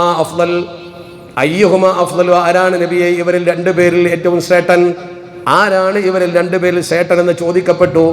ഉത്തരം പറയുന്നു അഷ്റഫുൽ ഖൽഖ് മുഹമ്മദ് മുസ്തഫ സ്വല്ലല്ലാഹു അലൈഹി വസല്ലമ തങ്ങൾ പറഞ്ഞു, ഫദ്ലു ഹാദൽ ആലിമി, ഈ ആലിമിൻ്റെ ശ്രേഷ്ഠത നിങ്ങൾക്ക് ഞാൻ പറഞ്ഞു തരാം. നിങ്ങൾ പറഞ്ഞ ആലിമുണ്ടല്ലോ, ഏത് ആലിമ? അല്ലദീ യുസല്ലിൽ മക്തൂബത സുമ്മ യജ്ലിസു വയുഅല്ലിമു അന്നാസൽ ഖൈർ, ഫർദ് നമസ്കാരം മാത്രം നിർവഹിച്ചുകൊണ്ട് ജനങ്ങൾക്ക് ഇൽമു പഠിപ്പിക്കാൻ വേണ്ടി ഇരിക്കുന്ന പണ്ഡിതന്റെ ശ്രേഷ്ഠത എത്രത്തോളം ഉണ്ടെന്നറിയുമോ? അലൽ ആബിദുല്ലദീ യസൂമുൻ നഹാറ വയഖൂമുൽ ലൈൽ, രാത്രി മുഴുവൻ നിസ്കരിക്കുകയും പകൽ മുഴുവൻ നോമ്പരട്ടുകയും ചെയ്യുന്ന ആ ആബിദായ മനുഷ്യനേക്കാൾ ഈ ഫർദ് നിസ്കാരം നിർവഹിച്ചുകൊണ്ട് ജനങ്ങൾക്ക് അറിവ് പകർന്നു കൊടുക്കുന്ന ഈ പണ്ഡിതനുണ്ടല്ലോ, അയാൾക്ക് ഫദ്ലി അല അദ്നാകും റജുലാ, ഫദ്ലി, എൻ്റെ ശ്രേഷ്ഠത എത്രയുണ്ട് അതുപോലെയാണ്. ആലിം എന്നെ പോലെയാണ്. ഏതുപോലെ? ഫദ്ലി അല അദ്നാകും, നിങ്ങളിൽ വെച്ച് ഏറ്റവും താഴ്ന്ന നിലയിൽ നിൽക്കുന്ന ഒരു മനുഷ്യൻ, നിങ്ങളുടെ കൂട്ടത്തിൽ ഏറ്റവും താഴ്ന്നു നിൽക്കുന്ന ഒരാൾ, നിങ്ങളുടെ കൂട്ടത്തിൽ ഏറ്റവും പരിഗണിക്കപ്പെടാത്ത ഒരാളെ കാണും നിങ്ങൾ. ആ ആളും ഞാനും തമ്മിലുള്ള വ്യത്യാസമാണ്. അയാൾ എത്രത്തോളമുണ്ടോ എൻ്റെ സ്ഥാനം എത്രത്തോളമുണ്ടോ, ഇത് രണ്ടും നമ്മൾ വ്യത്യാസം നോക്കിയാൽ മതി. അപ്പം നമ്മുടെ സമൂഹത്തിൽ ഒരു താഴ്ന്ന ആളുടെ സ്ഥാനമേ ഈ ആലിമിനോട്, അത് ഭിന്നിസ്മയാണ്, താരതമ്യ പഠനമാണ്. ആ താഴ്ന്നയാൾക്ക് ഫദ്ലില്ല, അല്ലെങ്കിൽ ഇബാദത്തെടുക്കുന്നവന് ശ്രേഷ്ഠതയില്ല എന്നല്ല. ആ ഇബാദത്തെടുക്കുന്ന എത്ര ഇബാദത്തെടുത്താലും നിങ്ങളുടെ കൂട്ടത്തിൽ ഒരു താഴ്ന്ന മനുഷ്യൻ്റെ പദവിയുള്ളൂ. ആലിമിന് എൻ്റെ പദവിയാണുള്ളത്, നിങ്ങൾക്കിടയിൽ ഞാൻ എന്ന പദവിയാണുള്ളത് എന്ന് അഷ്റഫുൽ ഖൽഖ് മുത്ത് മുഹമ്മദ് മുസ്തഫ. അപ്പം നമ്മളൊക്കെ നമ്മളെ കുട്ടികളെ ദർസിലേക്ക് അയക്കാനും ഇൽമു പഠിപ്പിക്കാനും പണ്ഡിതനായി മാറാനും അറച്ചു നിൽക്കുന്നതിൻ്റെ പ്രധാന കാരണം എന്താ? ഇന്നത്തെ ഒരു പ്രധാന കാരണം സാമ്പത്തികമായ നമ്മുടെ മോഹം അല്ലെങ്കിൽ നമ്മുടെ ക്രമീകരണം. കാരണം പള്ളി ദർസിൽ പഠിച്ചിട്ട് എന്ത് കിട്ടാനാ, ഒരു മുഅല്ലിമായിട്ട് എന്ത് കിട്ടാനാ, ഒരു മുദരിസായിട്ട് എന്ത് കിട്ടാനാ? അതേ സമയത്ത് വല്ല ജോലിയും നേടി ഉയർന്ന പോസ്റ്റിൽ എവിടെയെങ്കിലും വന്നാൽ അതല്ലേ നല്ലത്? ആ ചിന്ത തെറ്റല്ല. നിങ്ങൾ ഇന്ത്യയിലെ ഏറ്റവും ഉയർന്ന പോസ്റ്റിൽ നിങ്ങളെ കുട്ടി വരണമെന്ന് ആഗ്രഹിക്കണം. നമ്മുടെ രാജ്യത്ത് അത് ആവശ്യമാണ്. പക്ഷെ ഒരു കാര്യം, ആ ശമ്പളം വാങ്ങാനുള്ള കുട്ടിയുടെ പഠനം മാത്രം പോരാ. ആ കുട്ടിക്ക് ദീൻ ആദ്യം കൊടുത്തില്ലെങ്കിൽ ഭൗതികമായ അവൻ്റെ ജീവിതം പുഷ്പിതമാകുമെന്നല്ലാതെ പരലോകം എങ്ങനെ കിട്ടാനാ? ഈ ബാപ്പാക്ക് ഈ കുട്ടിയെ കൊണ്ടെന്ന് ഉപകാരം കിട്ടാനാണ്, ഈ ഉമ്മാക്ക് ഈ കുട്ടിയെ കൊണ്ടെന്ന് ഉപകാരം കിട്ടാനാണ്. മരിച്ചാലൊന്ന് കബറിങ്ങിൽ വരാൻ പോയിട്ട് മയ്യത്ത് കാണാൻ വരെ സമയമില്ലാത്ത ആളുകളില്ലേ ജോലി തിരക്കിൽ ഏർപ്പെട്ടുകൊണ്ട് ഭൗതികതയിൽ ലയിച്ചു നിൽക്കുന്ന ആളുകൾ? അവിടെ നിങ്ങൾ ചിന്തിക്കേണ്ട കാര്യം എന്താ? നമ്മുടെ കുട്ടി കളക്ടർ ആയിക്കോട്ടെ, അല്ലെങ്കിൽ IPS ഓഫീസർ ആയിക്കോട്ടെ, കുഴപ്പമില്ല, മതബോധം വേണം. അതേസമയത്ത് പള്ളി ദർസിൽ ഒരു കുട്ടിയെ പഠിപ്പിച്ചു, അറബി കോളേജിൽ ഒരു കുട്ടിയെ പഠിപ്പിച്ചു, നല്ല ആലിമാക്കി. ആ കുട്ടിയെ കൊണ്ട് എന്നും ഇയാൾക്ക് ഉപകാരം കിട്ടുകയാണ്. അതാണ് രണ്ടും നമ്മുടെ വ്യത്യാസം. അവിടെ നമ്മൾ മനസ്സിലാക്കുന്നത് സാമ്പത്തികമാണ്. പക്ഷെ ഒരു കാര്യം മനസ്സിലാക്കി, സമ്പത്ത് എന്ന് പറഞ്ഞാൽ അള്ളാഹു തരുന്നതാണ്. അതെങ്ങനെ നമുക്ക് ഉപകരിക്കാൻ പറ്റുമെന്നുള്ളത് പടച്ചിറപ്പ് തീരുമാനിക്കുന്നതാണ്. അള്ളാഹുവിൻ്റെ ഖജനാവിൽ നിന്ന് നമുക്ക് ഈ കിട്ടുന്നത് ഒരുപക്ഷെ നമ്മളെ കഴിവ് കൊണ്ടാണ് തെറ്റിദ്ധരിക്കണ്ട.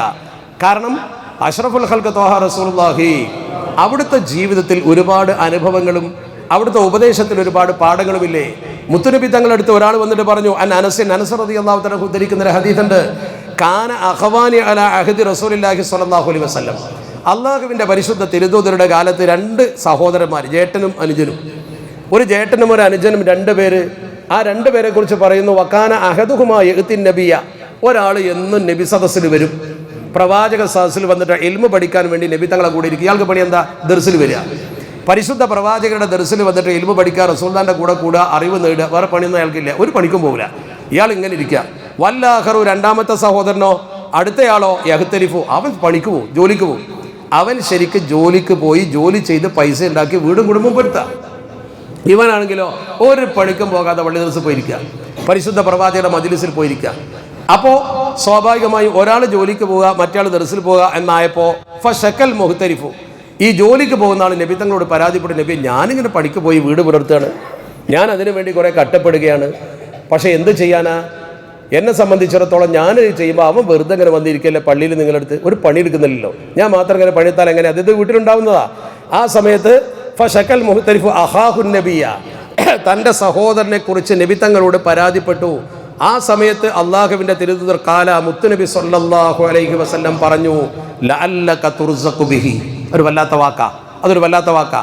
ലഅല്ലക തുർസഖു ബിഹി, നിനക്കിപ്പോൾ ജോലി ചെയ്ത് സമ്പാദിക്കാനുള്ള ആരോഗ്യം, അതുവഴി പൈസയും ഭക്ഷണമൊക്കെ ഉണ്ടാവുന്നത് ഒരുപക്ഷെ ഇവൻ ഇവിടെ ഇരുന്ന് പഠിക്കുന്നതുകൊണ്ടായിരിക്കും. ഈ കുട്ടീൻ്റെ ബർക്കത്തായിരിക്കും. ഈ ബർക്കത്ത് തന്നെ സംഗതി ഉണ്ട്, ബർക്കത്ത് തന്നെ സംഗതി ഉണ്ട്. അത് മനസ്സിലാക്കണം. ആദ്യം നമ്മളത് മനസ്സിലാക്കിയ പ്രശ്നം തീരും. ഏതൊരു വിഷയത്തിലും ബർക്കത്ത് എന്ന് പറയുന്നൊരു സംഗതി ഉണ്ട്. അബൂ ഹുറൈറ റളിയല്ലാഹു തആല മുത്തുനബിൻ്റെ അടുത്ത് നേരെ ചെന്നിട്ട് പറഞ്ഞ, നബിയെ ഞാൻ ഒരുപാട് ഹദീസ് ഇങ്ങനെ കേൾക്കുന്നുണ്ട്, നിരവധി ഹദീസുകൾ കേട്ടുകൊണ്ടേയിരിക്കുന്നു, പക്ഷെ ഒക്കെ ഞാൻ മറക്കുകയാണ്. എന്താ ഞാൻ ചെയ്യേണ്ടത് എന്ന് പരിശുദ്ധ പ്രവാചകരോട് ചോദിച്ചു. ഞാൻ എന്തു ചെയ്യണമെന്ന് അഷ്റഫുൽ ഖൽഖ് ത്വാഹ റസൂലുള്ളാഹി സ്വല്ലല്ലാഹു അലൈഹി വസല്ലമ തങ്ങളോട് ചോദിച്ചപ്പോൾ നബി തങ്ങൾ പറഞ്ഞൊരു മറുപടി ഉണ്ട്. അതെന്താ? ഉബ്സുത്ത് റിദാഅക. അബൂ ഹുറൈറ തങ്ങളോട് പറഞ്ഞു, നിങ്ങളെ മുണ്ടൊന്ന് വിരിക്കണം. മുണ്ട് വിരിക്കണം എന്നാണ് ചികിത്സയാണതേ, മറവിക്കള ചികിത്സ. കുട്ടികളൊക്കെ മത്സ്യം പിടിക്കാൻ വേണ്ടി മുണ്ടിങ്ങനെ നിർത്തി പിടിക്കുന്നുണ്ടല്ലോ, എന്ന പോലെ തൻ്റെ തലപ്പാ വഴിച്ചുകൊണ്ട് ബഹുമാനപ്പെട്ട അബൂ ഹുറൈറ റളിയല്ലാഹു തആല മുണ്ടിങ്ങനെ നീട്ടി വിരിച്ചു കൊടുത്തപ്പോൾ ഹദീസിൻ്റെ കിതാബിൽ പറയുന്നത് ഫഖദഫ ബിയദിഹി ശരീഫത്തി മിനൽ ഹവായിൻ, വായുമണ്ഡലത്തിൽ നിന്ന് മുത്തുനബി തങ്ങൾ തൻ്റെ കയ്യിൽ എന്തോ കോരിയെടുത്തു.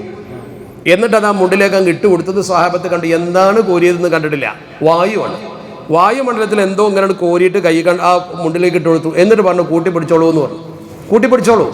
അങ്ങനെ കൂട്ടിപ്പിടിച്ചോളൂ എന്ന് പറഞ്ഞാൽ ഞാനിങ്ങനെ കൂട്ടിപ്പിടിച്ചെൻ്റെ നെഞ്ചത്തേക്ക് ഫമാ നസീതു ഷൈഅൻ ബഅദ, അതിൻ്റെ ശേഷം ഞാൻ ഒരു സംഗതി പിന്നെ മറന്നു. ഷൈഅൻ ബഅദു, പിന്നെ ഒന്നും മറന്നിട്ടില്ല. ആ കൂട്ടിപ്പിടിച്ചതിൻ്റെ ശേഷം പിന്നെ കേട്ടതൊന്നും ഞാൻ മറന്നിട്ടില്ല, എനിക്ക് വലിയ ഓർമ്മശക്തി കിട്ടി എന്ന് അബൂ ഹുറൈറ റളിയല്ലാഹു തആല പറയുന്നു. അഷ്റഫുൽ ഖൽഖ് മുഹമ്മദ് മുസ്തഫ ഇവിടെ ഇപ്പോൾ എന്തേ ചെയ്തത്? ഒരു ലേശം വായു എന്തോ വാരിട്ട് കൊടുത്ത്, അത്രയേ ഉള്ളൂ. അങ്ങനെ അതൊരു ബർക്കത്തുണ്ട്. എന്ന പോലെ നിങ്ങൾ ഓർക്കണം, നിങ്ങൾ ഒരു കുട്ടി ഇൽമു പഠിക്കാൻ പോകുന്നുണ്ടെങ്കിൽ നിങ്ങളെ സമ്പത്ത് പല വഴിക്ക് ചിലവാകുന്ന ഒരു പക്ഷേ ഈ ബർക്കത്ത് കൊണ്ട് പടച്ചിറപ്പ് തടയും. ഈ കുട്ടിയെ കൊണ്ട് നിങ്ങൾക്ക് ദുന്യാവിൽ നേട്ടേണ്ടെന്ന് ഞാൻ പറയുന്നത്, പരലോകത്ത് ഏതായാലും നേട്ടേണ്ടത് പറയണ്ടല്ലോ. പക്ഷേ മനുഷ്യന്മാർക്ക് ഇപ്പോൾ പരലോകത്തെ നേട്ടം പറഞ്ഞിട്ട് കാര്യമില്ല, എപ്പോൾ കിട്ടണം, അതാ പരിപാടി. ആളുകൾക്ക് ഇപ്പോൾ കിട്ടണം നേട്ടം, അത് നേരെ മുന്നിൽ ഇൻസ്റ്റൻ്റ് ആയിട്ട് കാണണം എന്നെങ്കിലും അവർക്ക് താല്പര്യമുള്ളൂ. ഈ കുട്ടിയെ കൊണ്ട് അള്ളാഹു നിങ്ങൾക്ക് നൽകുന്ന ഏറ്റവും വലിയൊരു കാര്യത, നമ്മൾ വിചാരിക്കുന്ന നമ്മുടെ ബുദ്ധിശക്തി കൊണ്ടും നമ്മുടെ തൻ്റെയിടം കൊണ്ടുമാണ് നമുക്ക് ഈ ബിസിനസ്സൊക്കെ കെട്ടിപ്പടുക്കാൻ കഴിഞ്ഞതും ഈ കണ്ട പണമൊക്കെ അതൊക്കെ അള്ളാഹു ഫദ്ലായി നൽകുന്നതാണ്. പരിശുദ്ധ ഖുർആനിൽ സമ്പത്തിനെ കുറിച്ച് ഒരിക്കലും മാല് എന്നല്ല പറഞ്ഞിട്ടുള്ള അധികവും പറഞ്ഞിട്ടുള്ള എന്താ, റിസ്ക് ഫദ്ല് എന്നാണ്. റിസ്ക് ഫദ്ല് എന്നുള്ള പദമാണ്. മാലിനെ കുറിച്ച് പറഞ്ഞപ്പോൾ മാല് പരീക്ഷണമാണെന്ന് പറഞ്ഞിട്ടുണ്ട്. മനുഷ്യനെ പരീക്ഷിക്കാൻ അള്ളാഹു പണം തരുമെന്ന് പറഞ്ഞിട്ടുണ്ട്. പക്ഷെ നിങ്ങൾ ഓർക്കേണ്ട ഒരു കാര്യമുണ്ട്, ഇവിടെ നമ്മൾ മനസ്സിലാക്കേണ്ടത് ബുദ്ധിശക്തി കൊണ്ടല്ല പണമുണ്ടാകുന്നത്. ബുദ്ധിശക്തി കൊണ്ട് പണമുണ്ടാവുകയാണെങ്കിൽ എത്രയോ ആലിമീങ്ങൾ പട്ടിണി കിടന്നിട്ടുണ്ട്. എന്താ കാരണം? അവരുടെ സൂക്ഷ്മത കൊണ്ട്. അവരുടെ എത്ര ബുദ്ധിശക്തി ആർക്കുള്ളത്? അവിടെ എത്ര വിവേകമാർക്കുള്ളത്? ബുദ്ധിശക്തി കൊണ്ടാണ് അള്ളാഹു ഭക്ഷണം കൊടുക്കുന്നതെങ്കിൽ ഒരു കവി വലൗകാനത്തിൽ അർസാഖു തഅതി അലൽ ഹിജാ, ആ വാചകം നോക്ക് നിങ്ങൾ. വലൗകാനത്തിൽ അർസാഖു തഅതി അലൽ ഹിജാ ഇദൻ ഹാലകത് മിൻ ജഹ്ലിഹിന്നൽ ബഹായിമു. ആ ചോദ്യം എത്ര മനോഹരമാണ്.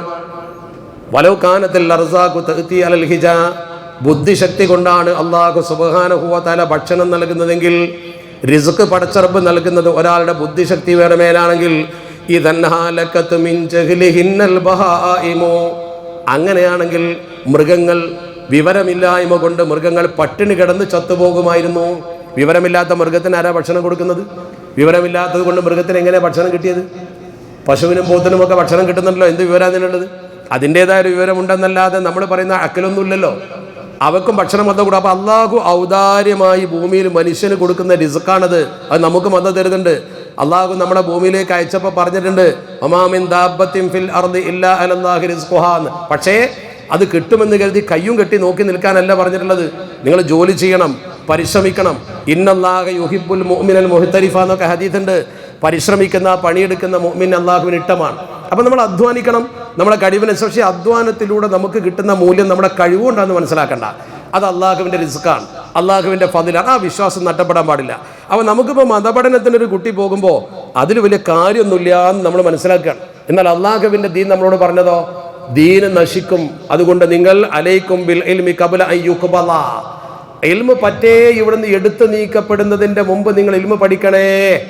ഒരാലിമിനെ അനുസ്മരിക്കുമ്പോൾ നമ്മൾ മറക്കാത്ത ചിന്തകൾ പങ്കുവെക്കാനാണ് ഞാനിത് പറയുന്നത്. നമ്മുടെ നാട്ടിൽ അവരൊക്കെ പഠിപ്പിച്ച, നിങ്ങളെ മദ്രസയിലും അതുപോലെ തന്നെ പള്ളിയിൽ നിരന്തരമായി പതിറ്റാണ്ടുകൾ ഉത്ബോധനം ചെയ്തൊരു വലിയ മനുഷ്യൻ, അദ്ദേഹം നിങ്ങൾക്ക് നൽകിയ സന്ദേശം എന്താ? ആ സന്ദേശത്തെക്കുറിച്ചല്ലേ നിങ്ങൾ ചിന്തിക്കേണ്ടത്? ആ സന്ദേശമാണ് നമ്മൾ പറയുന്നത്. ആ സന്ദേശം അറിവാണ്. അറിവിൻ്റെ മേലിൽ മാത്രമാണ് നിങ്ങൾ അദ്ദേഹത്തെ സ്നേഹിച്ചത്, രൂപഭാവം കൊണ്ടല്ല. ആ അറിവ് അദ്ദേഹത്തിന് കൊടുത്ത വിനയമാണ് അദ്ദേഹത്തിൻ്റെ സ്വഭാവമായി പുറത്തു വന്നത്. ആ പുറത്തു വന്ന സ്വഭാവം നിങ്ങൾ അദ്ദേഹത്തിലേക്ക് അടുപ്പിച്ചു. അദ്ദേഹത്തിൻ്റെ തലമുറകളെ ഇൽമ പഠിപ്പിച്ച ആളാ. പതിറ്റാണ്ടുകൾ ഇവിടെ തലമുറകളെ ഇൽമ പഠിപ്പിച്ച ആളാ. ഗുരുവര്യനാണ്.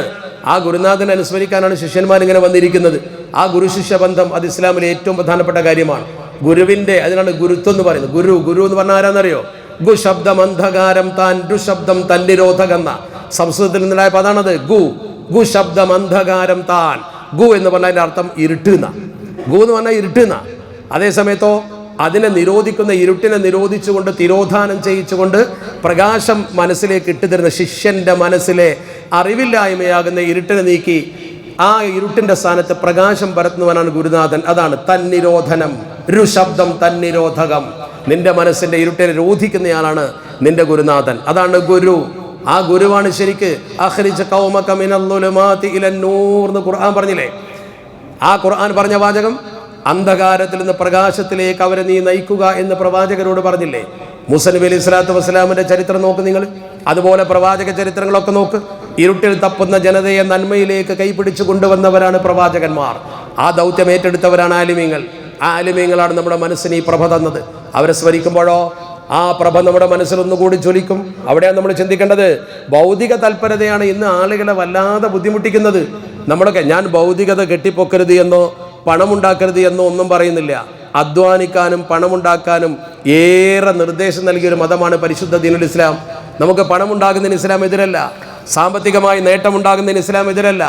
ആ നേട്ടങ്ങളൊക്കെ നമ്മൾ അംഗീകരിക്കുമ്പോൾ തന്നെ നമ്മൾ മനസ്സിലാക്കേണ്ട പ്രധാനപ്പെട്ട ഒരു കാര്യമുണ്ട്. അതൊക്കെ അള്ളാഹുവിനെ ഭയപ്പെടുന്നതിന് തടസ്സമാകാൻ പാടില്ല.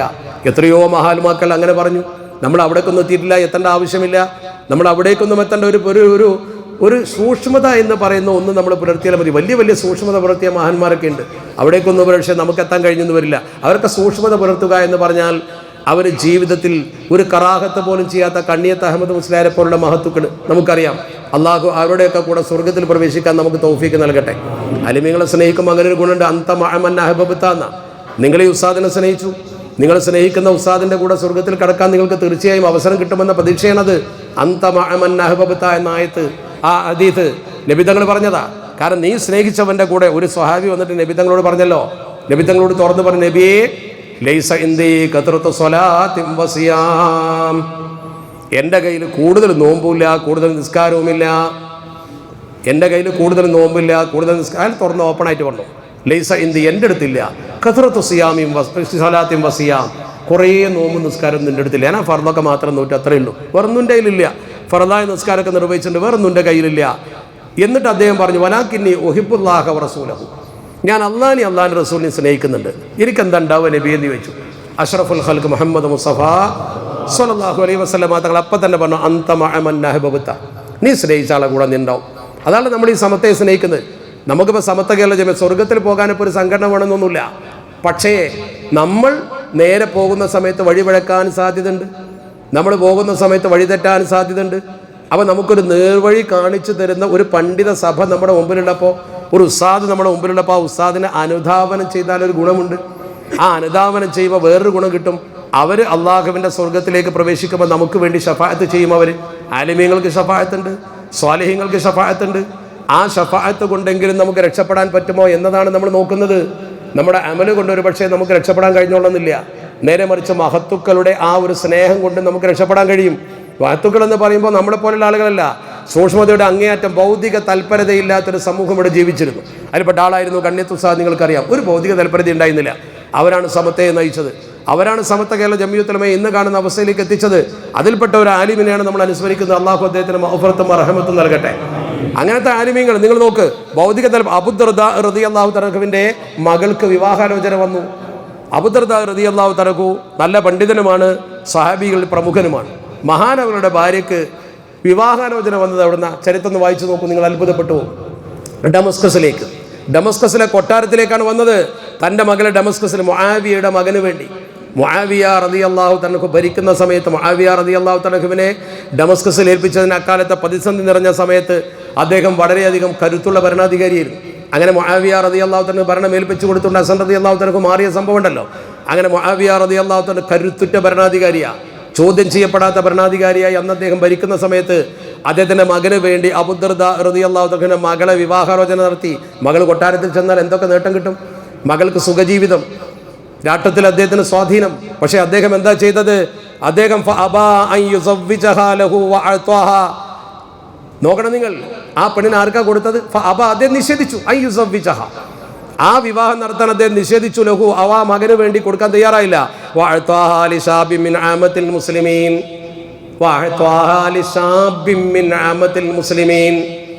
മുസ്ലിം പൊതുജനത്തിൽപ്പെട്ട ഒരാൾക്കാണ് വിവാഹം ചെയ്തു കൊടുത്തത്. എന്താ കാരണം?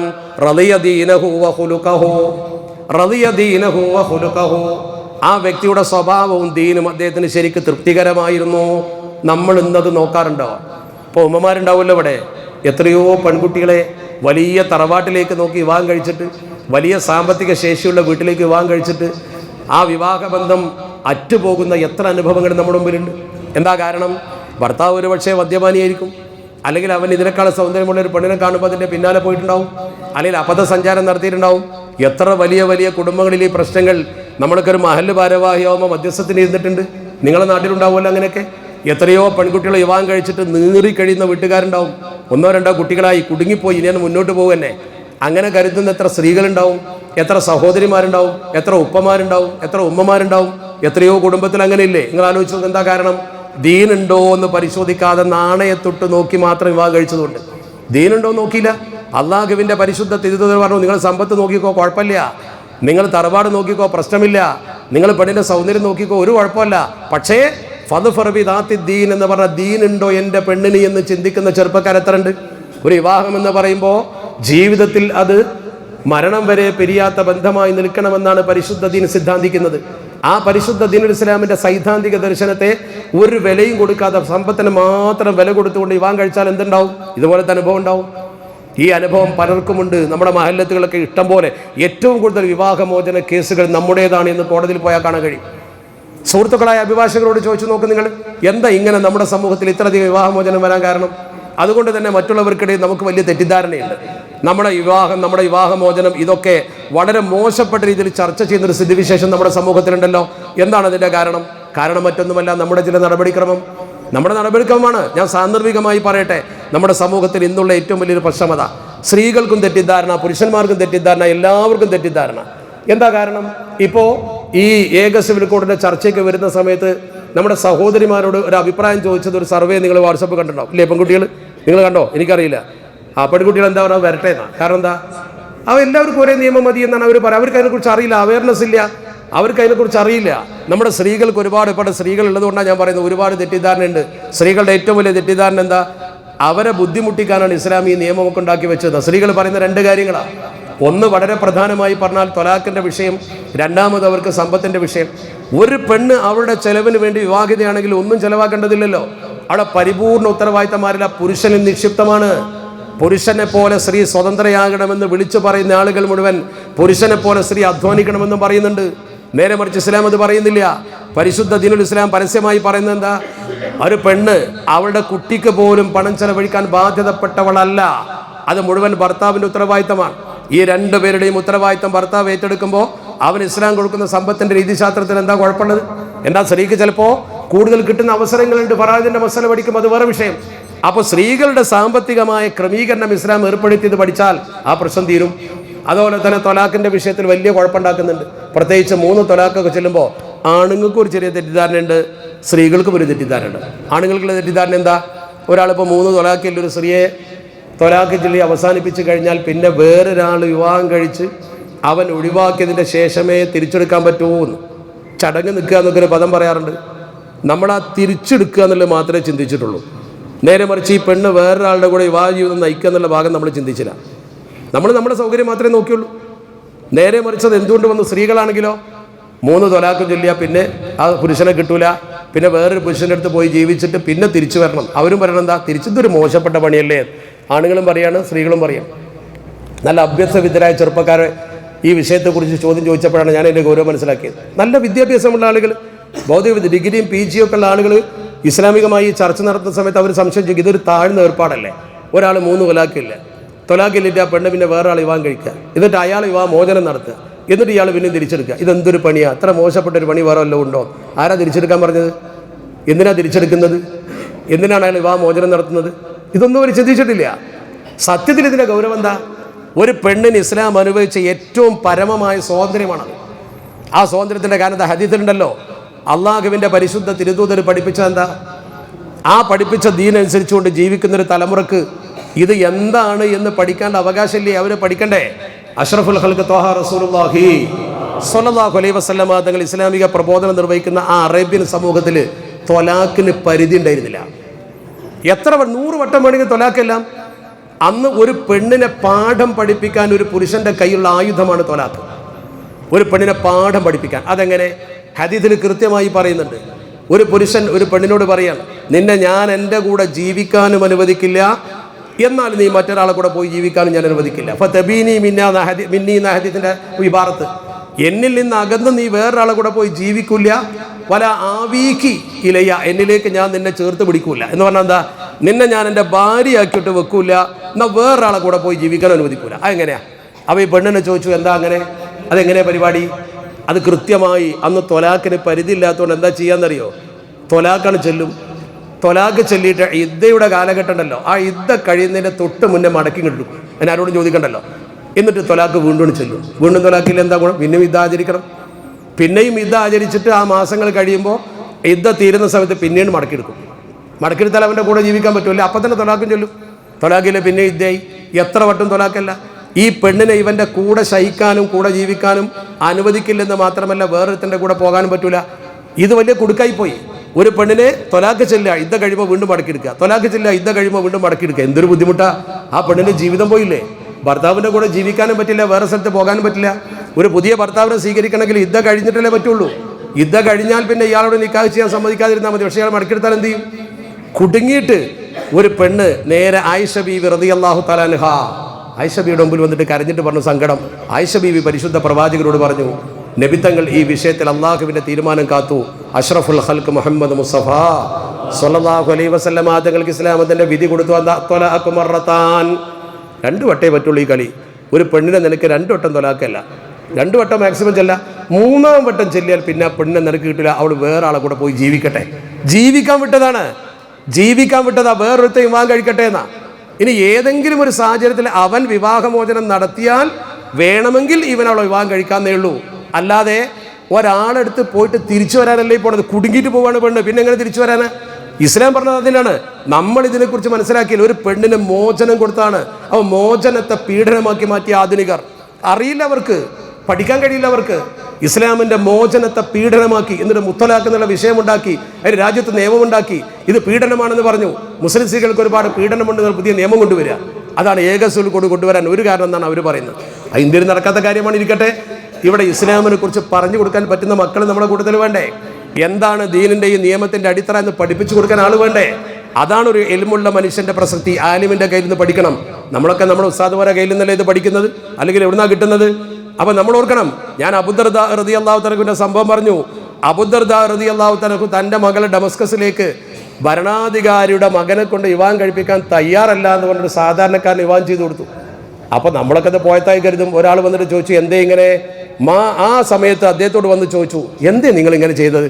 ഭരണാധികാരിയുടെ കൊട്ടാരത്തിലേക്ക് നിങ്ങളെ മകൾക്ക് അവസരമുണ്ടായിട്ട് നിങ്ങൾ എന്തുകൊണ്ട് കൊടുത്തില്ല? അദ്ദേഹം തിരിച്ചു പറഞ്ഞൊരു വാചകം എന്താ പറയുക? മാ ലന്നുക്കും ബിദ്ദർദാ, എൻ്റെ മോളെ അവസ്ഥ എന്താ നിങ്ങളൊന്ന് ചിന്തിക്ക്. എൻ്റെ മോളെ ഞാൻ കൊട്ടാരത്തിൽ കെട്ടിച്ചാൽ എങ്ങനെ ഉണ്ടാവും? ഇദാ കാമ ബൈന യദൈഹൽ അബീദ് യഖദിമുനഹാ, എൻ്റെ പെണ്ണിന് വേണ്ടി ഹിദ്മത്ത് ചെയ്യാൻ ഒരുപാട് സേവികമാരും ആവശ്യമായ പരിചാരകരുമൊക്കെ ആ കൊട്ടാരത്തിൽ ഇങ്ങനെ കളിക്കുന്ന സമയത്ത് വജദത് നഫ്സഹാ ഫീ ഖുസൂർ, അവളുടെ ശരീരം അഥവാ ജീവിതം ഒരു കൊട്ടാര തുല്യമായ കൊട്ടാരത്തിൽ തന്നെ ആയാൽ, ആ കൊട്ടാരത്തിലെ സുഖ സൗകര്യങ്ങൾക്കിടയിൽ എൻ്റെ പെണ്ണ് ജീവിക്കുമ്പോൾ ഐന യുസ്ബിഹു ദീനുഹാ യൗമഇദിൻ, എൻ്റെ മകളുടെ ദീൻ എവിടെയായിരിക്കും? പിന്നെ അവൾക്ക് ദീൻ എവിടെ ഉണ്ടാവുക? അവൾ ദുന്യാവിനെ പരലോകത്തെ മറക്കൂലേ, ദുന്യാവിൽ ലയിക്കൂലേ? അതുകൊണ്ട് എൻ്റെ മകൾക്ക് ആഖിറ നഷ്ടപ്പെടരുത് എന്ന് കരുതിയാണ് ഞാൻ അങ്ങനെ ചെയ്തത് എന്ന് ബഹുമാനപ്പെട്ടവർ പറയാൻ. ഇതൊക്കെ എത്ര അനുഭവങ്ങളാ! ഞാൻ പറഞ്ഞു, വിവാഹ ജീവിതം സഈദ് ഇബ്നുൽ മുസയ്യിബ് റളിയല്ലാഹു തആല മദീനത്തെ മഹാപണ്ഡിതനാ, വലിയ പണ്ഡിതൻ. അദ്ദേഹത്തിൻ്റെ മകളുണ്ടായിരുന്നത് പോലെ ആ മകളെ വിവാഹം കഴിക്കുന്നതിന് വേണ്ടി അക്കാലഘട്ടത്തിൽ അദ്ദേഹത്തിൻ്റെ അബ്ദുൽ മലിക് ബിൻ മർവാൻ എന്ന് പറയുന്ന വ്യക്തി നേരിട്ട് വിവാഹാലോചന നടത്തി. നേരാളെ പറഞ്ഞയച്ചു. അബ്ദുൽ മലിക് ബിൻ മർവാൻ തൻ്റെ കൊട്ടാരത്തിലേക്ക് ആ പെണ്ണിനെ വിവാഹാലോചന നടത്തി. അദ്ദേഹം എന്താ ചെയ്തത്? സമ്മതിച്ചില്ല. എന്നിട്ട് ആർക്കാ വിവാഹം കഴിച്ചു കൊടുത്തത്? അദ്ദേഹത്തിൻ്റെ ദർസിൽ പഠിക്കുന്ന ഒരു മുത്തഅല്ലിമിന്, അബൂ വദാ എന്ന് പറയുന്നൊരു പാവം മുത്തഅല്ലിം, ആ മുത്തഅല്ലിമിനെ കെട്ടിച്ചു കൊടുത്തു. ആ മുത്തഅല്ലിമിനോട് മകളെ വിവാഹം കഴിക്കുന്നതിനെ കുറിച്ച് അദ്ദേഹം ആദ്യം ചോദിച്ചു, നിനക്ക് വിവാഹം കഴിച്ചുകൂടെ? അദ്ദേഹത്തിൻ്റെ ഭാര്യ മരിച്ചു പോവുകയും ചെയ്തിട്ടുണ്ട്. അങ്ങനെ അദ്ദേഹം ദർസിൽ ആ ചടങ്ങൊക്കെ കഴിഞ്ഞ് തിരിച്ചു വരുമ്പോൾ ഉസ്താദ് ചോദിക്കണം, നിനക്കൊരു വിവാഹം കഴിക്കണ്ടേ? അപ്പോൾ അദ്ദേഹം പറഞ്ഞൊരു മറുപടി ഉണ്ട്. ആ കുട്ടിയുടെ അവസ്ഥ അപ്പോൾ മനസ്സിലാക്കുക. കുട്ടി എന്താ പറഞ്ഞത്? വമൻ യുസവ്വിജുനി, ആരാണ് എനിക്ക് പെണ്ണ് തരിക? വമൻ യുസവ്വിജുനി വഅന ശാബുൻ നശഅ യതീമൻ വഅശ ഫഖീറാ, ഞാൻ ഫക്കീറായി ജീവിച്ച യതീമായി ജനിച്ചൊരു മകനാണ്. എനിക്കാരാണ് പെണ്ണ് തരിക? ആ ദാരിദ്ര്യത്തിൻ്റെ ആഴം അവിടെ ഉണ്ട്. ദാരിദ്ര്യത്തിൻ്റെ ആഴമാണ്. നശഅ യതീമൻ വഅശ ഫഖീറാ, എൻ്റെ ജീവിതം അങ്ങനെയാണ്, എനിക്കാരും പെണ്ണ് തരും, ഞാൻ നിരാശനാണ്. ആ സമയത്ത് ഉസ്താദ് പറഞ്ഞെന്താ? അദ്ദേഹം പറഞ്ഞു, ഫനഹ്നു ഇദാ ജിഅ്നാ മൻ നർലാ ദീനഹു വഖുലുഖഹു, സ്വഭാവവും ദീനും ഇഷ്ടപ്പെട്ടൊരു മനുഷ്യൻ നമ്മുടെ മുമ്പിലുണ്ടായാൽ, അവൻ എനിക്കറിയാൻ കഴിഞ്ഞാൽ സവ്വജനാഹു, ഞാൻ അവന് വിവാഹം കഴിച്ചു കൊടുക്കും. സ്വഭാവം നന്നാവണം, ദീനുണ്ടാവണം. വ അന്ത ഇൻദനാ മർലിയു ദീനി വൽ ഖുലുഖ്, നീ നമ്മളെ മുമ്പിൽ ഏറ്റവും നല്ല ദീനുള്ള ആളാണ്, നല്ല സ്വഭാവമുള്ള ആളാണ്, നിനക്കാണ് ഞാൻ എൻ്റെ മകളെ തരിക എന്ന് പറഞ്ഞ സ്വന്തം മകളെ 2 ദിർഹം മാത്രം കൈവശമുള്ള ഒരു പാവപ്പെട്ട ചെറുപ്പക്കാരന് അദ്ദേഹത്തിന് മഹർ പോലും കൊടുക്കാല്ലേ, 2 ദിർഹമല്ലാതെ വേറെ ഒന്നുമില്ല. ആ മനുഷ്യൻ വിവാഹം കഴിച്ചു കൊടുത്തു. ചരിത്രത്തിൽ കൃത്യമായി പറയുന്നുണ്ട്. ആരാണ്? സഈദ് ഇബ്നുൽ മുസയ്യിബ് റളിയല്ലാഹു തആല അൻഹു, ഏറ്റവും പ്രസിദ്ധനായ പണ്ഡിതൻ. അദ്ദേഹം കാന സഈദ് ഇബ്നുൽ മുസയ്യിബ് യുഫ്തി, അദ്ദേഹം ഫത്വ കൊടുക്കുമായിരുന്നു. എപ്പോൾ? സ്വഹാബത്ത് അഹിയ, വലിയ വലിയ സ്വഹാബത്ത് ജീവിച്ചിരിക്കുന്ന കാലത്ത് അദ്ദേഹം ഫത്വ കൊടുക്കുമായിരുന്നു. വലിയ ആബിദുമായിരുന്നു, വലിയ ആലിമായിരുന്നു. മദീനത്തെ പള്ളിയിൽ അദ്ദേഹത്തിൻ്റെ താരീഖിലുണ്ട്, അള്ളാഹുവിൻ്റെ പരിശുദ്ധ ഹബീബിൻ്റെ മസ്ജിദുൻ നബവിയിൽ ഒരൊറ്റ വക്ത് പോലും അദ്ദേഹത്തിന് 40 കൊല്ലമായിട്ട് ഖളാ ആയിട്ടില്ല എന്ന് മാത്രമല്ല, ഇമാമ് ഒന്നാമത്തെ തക്ബീർ മാ ഫാതത്തുഹു തക്ബീറത്തുൽ ഊലാ ഫീ മസ്ജിദി റസൂലില്ലാഹി മുൻദു 40 അമാമ. ആ വാചകത്തിൻ്റെ ഗൗരവം 40 കൊല്ലം. നമ്മളൊക്കെ ഹജ്ജിനോ ഉംറക്കോ വരും 40 വക്ത് അവിടെ നിസ്കരിക്കാൻ പെടാപ്പാട് കൊടുക്കും. 40 വക്ത്, 40 കൊല്ലം. അത്ര വലിയ പ്രമുഖനായ പണ്ഡിതൻ തൻ്റെ മകളെ കൊടുത്തതാർക്കാ? തൻ്റെ മകളെ കൊടുത്തത് ബഹുമാനപ്പെട്ട തൻ്റെ ദർസിലെ ഒരു മുതഅല്ലിമിന്. അതിൽ രണ്ട് കാര്യമുണ്ട്. ഒന്ന് സമ്പത്ത് നോക്കിയില്ല, രണ്ട് ഇൽമ്. ആ ഇൽമ് അത് വളരെ പ്രധാനമല്ലേ? അതാണ് നമ്മൾ മനസ്സിലാക്കേണ്ടത്. കാരണം ആലിം എന്ന് പറയുമ്പോൾ എപ്പോഴും ആലിമ് മുകളിൽ തന്നെയാണ്. ആലിം എപ്പോഴും ഭരണാധികാരിയേക്കാൾ മുകളിൽ നിന്നാണ് മഹാന്മാർ പഠിപ്പിച്ചത്. ഒരു ഭരണാധികാരി, ഇപ്പോൾ ഇന്ത്യയുടെ പ്രധാനമന്ത്രി, ഇന്ത്യൻ പ്രധാനമന്ത്രിയുടെ നിയമം ഇന്ത്യക്കുള്ളിൽ മാത്രമേ നടക്കുകയുള്ളൂ. അത് ഇന്ത്യയിലേ നടക്കുകയുള്ളൂ, പുറത്ത് നടക്കില്ലല്ലോ. അമേരിക്കൻ പ്രസിഡന്റിൻ്റെ റൂൾ അമേരിക്കയിൽ നടക്കും. എന്നാൽ ആലിമിൻ്റെതോ? ഇമാം ഷാഫി തങ്ങൾ ഇപ്പോൾ കിടക്കുന്നത് ഈജിപ്തിലാണ്. എന്നാൽ ഇമാം ഷാഫി തങ്ങൾ പറഞ്ഞത് ഇന്ത്യയിൽ നമുക്കും ബാധക. എന്താ കാരണം? ആലിമിൻ്റെ നിയമം ലോകം മുഴുവൻ അംഗീകരിക്കും. അതാണ് അമീർ എത്ര വലിയ അമീറ. ഇന്നൽ അമീറ വ ഇമ്മിൻ അഅ്ലമിൽ ഉമറ ഫല്ലംറു ലം യജ്രി ഇല്ലാ ഫി റായാഹു. ഇന്നൽ അമീറ വ ഇമ്മിൻ അഅ്ലമിൽ ഉമറ. ഒരു ഭരണാധികാരി എത്ര വലിയ ഭരണാധികാരിയായാലും ചക്രവർത്തിയായാലും ഫൽ അംറു ലം യജ്രി ഇല്ലാ ഫി റായാഹു. ഫൽ അംറു അദ്ദേഹത്തിൻ്റെ കൽപ്പന ലം യജ്രി നടക്കൂല ഇല്ലാ ഫി റായാഹു, അയാളുടെ റഅയ്യത്തിലല്ലാതെ പ്രജകളിലല്ലാതെ നടക്കൂല. അതേ സമയത്തോ വദുൽ ഉലൂമി ലിമൻ തഹത സമാ സകനു തജ്രീക വഖ്ദിയ ശംസിൻ ഖലായാഹു. തജ്രീക വഖഇദിയ, വഖ് എന്ന് പറഞ്ഞാൽ ഭവിക്കുക, സംഭവിക്കുക. എങ്ങനെ? ഒരു ആലിമായ മനുഷ്യൻ വദുൽ ഉലൂമി ലിമൻ തഹത സമാ സകനു, ലിമൻ തഹത സമാഇ സകനു, ആകാശത്തിൻ്റെ ചുവട്ടിൽ താമസിക്കുന്ന ആരുണ്ടെങ്കിലും ശരി, ഒരു ആലിമാണെങ്കിൽ ആലിമിൻ്റെ നിയമം രാജ്യപരിധിക്കുള്ളിലല്ല. ആകാശ ചുവട്ടിൽ ജീവിക്കുന്ന ഏത് മനുഷ്യനും തെജ്രി, അത് നടക്കും. ഷംസിൻ, സൂര്യൻ്റെ പ്രഭ പതിക്കുന്നത് പോലെ. സൂര്യൻ്റെ പ്രഭയ്ക്ക് അമേരിക്ക ഇന്ത്യ വ്യത്യാസമല്ലല്ലോ, എല്ലായിടത്തും ഒരുപോലെ പതിക്കൂലേ, രണ്ട് സമയത്താണെങ്കിലും. എന്നതുപോലെ ഒരു ആലിമിൻ്റെ തീരുമാനം സൂര്യപ്രഭ പതിക്കുന്നത് പോലെ ആർക്കും മറച്ചു വെക്കാൻ കഴിയും, എല്ലാവർക്കും ബാധകമാണ്. അങ്ങനെയാണല്ലോ. വദുൽ ഉലൂമി ലിമൻ തഹത സമാ സകനു തജ്രീക വഖഇദിയ ശംസിൻ ഖലായാഹു. അദ്ദേഹം സൂര്യപ്രകാശം പോലെ അദ്ദേഹത്തിൻ്റെ വിധി ബാധകമാണ്. ഇമാം ഷാഫി തങ്ങൾ ഇങ്ങനെ പറഞ്ഞാൽ നമുക്കൊക്കെ ബാധകമാണ്, എല്ലാവർക്കും ബാധകമാണ്. എന്നതുപോലെ അമേരിക്കൻ പ്രസിഡന്റ് പറഞ്ഞാൽ ഇന്ത്യക്കാർക്ക് ബാധകമല്ല, അത് ഇന്ത്യക്ക് പ്രശ്നമല്ല. ഇന്ത്യൻ പ്രധാനമന്ത്രി പറഞ്ഞാൽ സൗദി അറേബ്യക്ക് ബാധകമല്ല. അതേ സമയത്ത് ഇബ്നു ഹജർ ഹൈതമി തങ്ങൾ ഇങ്ങനെ പറഞ്ഞിട്ടുണ്ടെന്നാണ് എല്ലാവർക്കും ബാധകമാണ്. ആലിമിൻ്റെ തീരുമാനത്തിൻ്റെ പ്രത്യേകത അതാണ്. അവിടെ നമ്മൾ ശരിക്കും മനസ്സിലാക്കേണ്ട പ്രധാനപ്പെട്ട കാര്യം എന്താണ്? ഇൽമ നേടുക, ഇൽമിലൂടെ വളരുക, അത് സമൂഹത്തിൽ ഏറ്റവും വലിയ പദവി ഒരു മനുഷ്യന് നേടിക്കൊടുക്കുന്ന പ്രവർത്തനം. ഇത്ര ആലിമികൾ നമ്മൾ ബഹുമാനിക്കുന്നുണ്ട്. ഒരാലിമിന് കിട്ടുന്ന ബഹുമാനം നോക്ക് നിങ്ങൾ. അയാൾ മരിച്ചാൽ ഇതാ, നിങ്ങൾ ഒരു വലിയ മറ്റൊരു നേതാവാണെങ്കിൽ ഒരു പക്ഷേ ഇത്ര പള്ളിയിൽ വന്നിരുന്ന് ഈ സ്നേഹത്തോടെ നിങ്ങൾ പെരുമാറും? ഇല്ല, ഒരു ചടങ്ങ് മാത്രമായിരിക്കും. അനുശോചന ചടങ്ങുകൾ പലപ്പോഴും നിങ്ങൾ കണ്ടിട്ടുണ്ട്. എന്നാൽ അനുശോചന ചടങ്ങിൻ്റെ അപ്പുറത്ത് ദിക്റും സ്വലാത്തും മജ്ലിസുന്നൂറും ഒക്കെ ചൊല്ലി പരലോകത്തേക്ക് ഗുണം കൊടുക്കുന്ന ഇത്തരം മജ്ലിസ് സ്വന്തം പിതാവിന് നിങ്ങൾ കൊടുക്കുന്ന പോലെയാണ് ഈ കൊടുക്കുന്നത്, സ്വന്തം ഉമ്മാക്ക് കൊടുക്കുന്ന പോലെയുള്ള കൊടുക്കുന്നത്. നമ്മുടെ വാപ്പയും അമ്മയും മരിച്ചാൽ നമ്മൾ ഇതുപോലെ ഇഖ്ലാസിൽ നിന്നിട്ട് ചൊല്ലി ദുആ ചെയ്യും. ഈ ഒരു ഇഖ്ലാസ് ഉസ്താദിനോട് കാണിക്കുമ്പോൾ ഓർക്കണം, ഒരു ഉസ്താദ് എന്ന് പറയുമ്പോൾ അത് വളരെ പ്രധാനമാണ്. ആ ഉസ്താദ് ഈ കുട്ടിയുടെ പിതാവിനെ പോലെയാണ്. ഗുരുനാഥൻ എന്ന് പറയുമ്പോൾ പിതാവിനേക്കാൾ പ്രധാനമാണ്.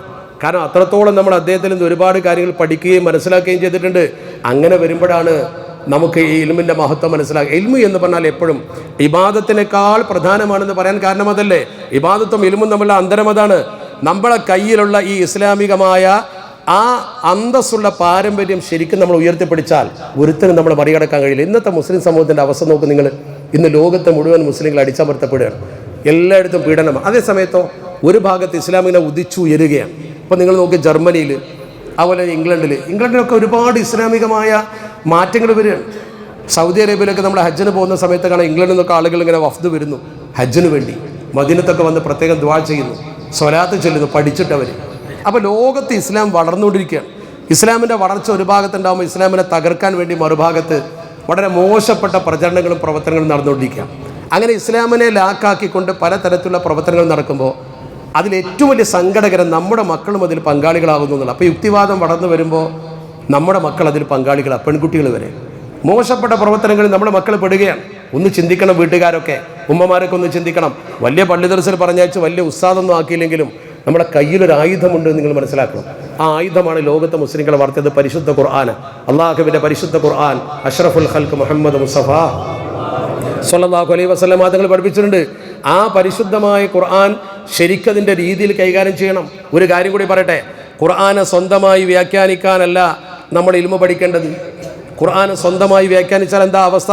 പരിശുദ്ധ പ്രവാചകർ പറഞ്ഞ ഗൗരവമുള്ള ഒരു ഹദീസിന്റെ മൻ ഖാല ഫീ കിതാബില്ലാഹി ബിറഈഹി, മൻ ഖാല ഫീ കിതാബില്ലാഹി ബിറഈഹി, അള്ളാഹിൻ്റെ ഖുർആനിൽ സ്വന്തം അഭിപ്രായം ഒരാൾ പറഞ്ഞാൽ, ഖുർആൻ ആയത്തോതിയിട്ട് സ്വന്തം അഭിപ്രായം ഒരാൾ പറഞ്ഞാൽ ഫഅസാബ, അത് സത്യമായി ഭവിച്ചാലും ശരി, ഫഖദ് അഖ്തഅ, അവൻ പഴവിൽ ചെന്ന് ചാടിയെന്ന.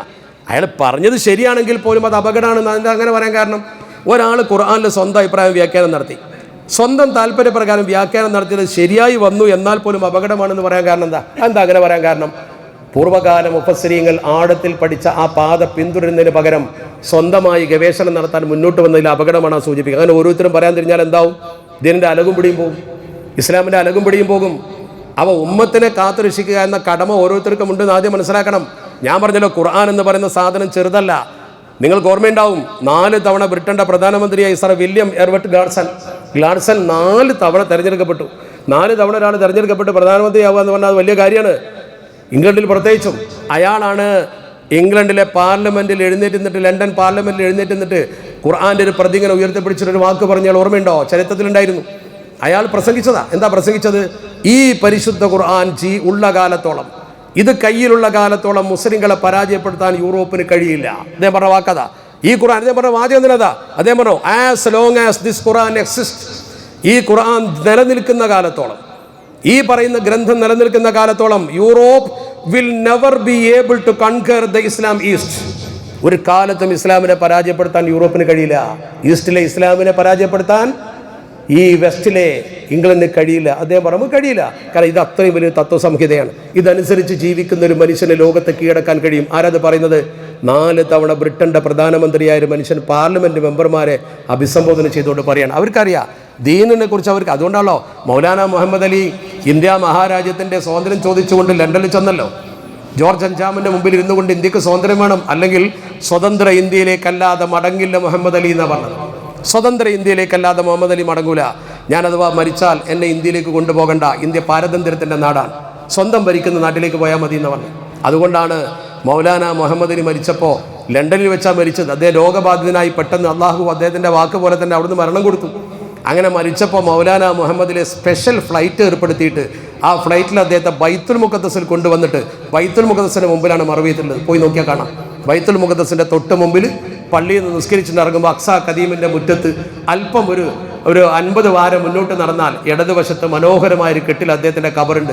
വലിയ ബോർഡ് എഴുതി വെച്ചിട്ടുണ്ട്, മൗലാന മുഹമ്മദ് അലി ഹിന്ദി മുജാഹിദുൽ അഅ്ളം എന്ന് എഴുതി വെച്ചിട്ടുണ്ട്. ഏറ്റവും വലിയ പോരാളി മൗലാന മുഹമ്മദ് അലി. എന്തേ ഇംഗ്ലണ്ടിൽ നിന്ന് അവിടെ കൊണ്ടുവന്ന് മറവിയാൻ കാരണം?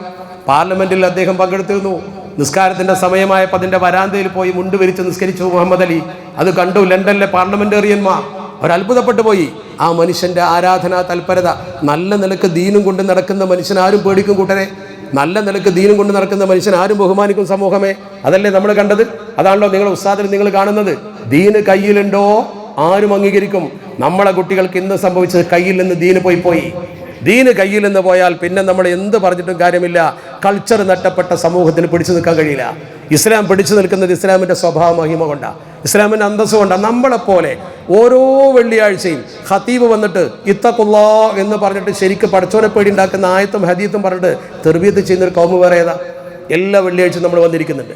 5 നേരം എഴുന്നേറ്റിട്ട് സുബഹി മുതൽ നമ്മൾ പറയാണ്, ഇന്ന സ്വലാത്തി വ നുസുക്കി വ മഹിയായ വ മമാതി ലില്ലാഹി റബ്ബിൽ ആലമീൻ.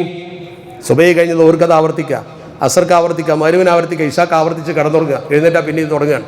മനസ്സിനെ ഇത്രയും അള്ളാഹുവിൽ അചഞ്ചലമായി ഉറപ്പിച്ചു നിർത്തുന്ന പ്രതിജ്ഞകൾ ചെയ്തിട്ട് പിന്നെയും നമ്മളെങ്ങനെയാണ് പഴിച്ചു പോണത്? പിന്നെയും നമ്മുടെ സമൂഹം എങ്ങനെയാണ് വൃത്തികേട് ചെയ്യുന്നത്? എങ്ങനെയാണ് മയക്കുമരുന്നിന് അടിമകളാകുന്നത്? എങ്ങനെയാണ് മദ്യപാനികളാകുന്നത്? ഒന്ന് ആലോചിച്ച് നോക്ക് നിങ്ങൾ. ഇപ്പോൾ നമ്മുടെ കുടുംബത്തിലൊക്കെ ഇങ്ങനെയുള്ള പ്രശ്നങ്ങളില്ലേ? എന്താ അതിൻ്റെ കാരണം?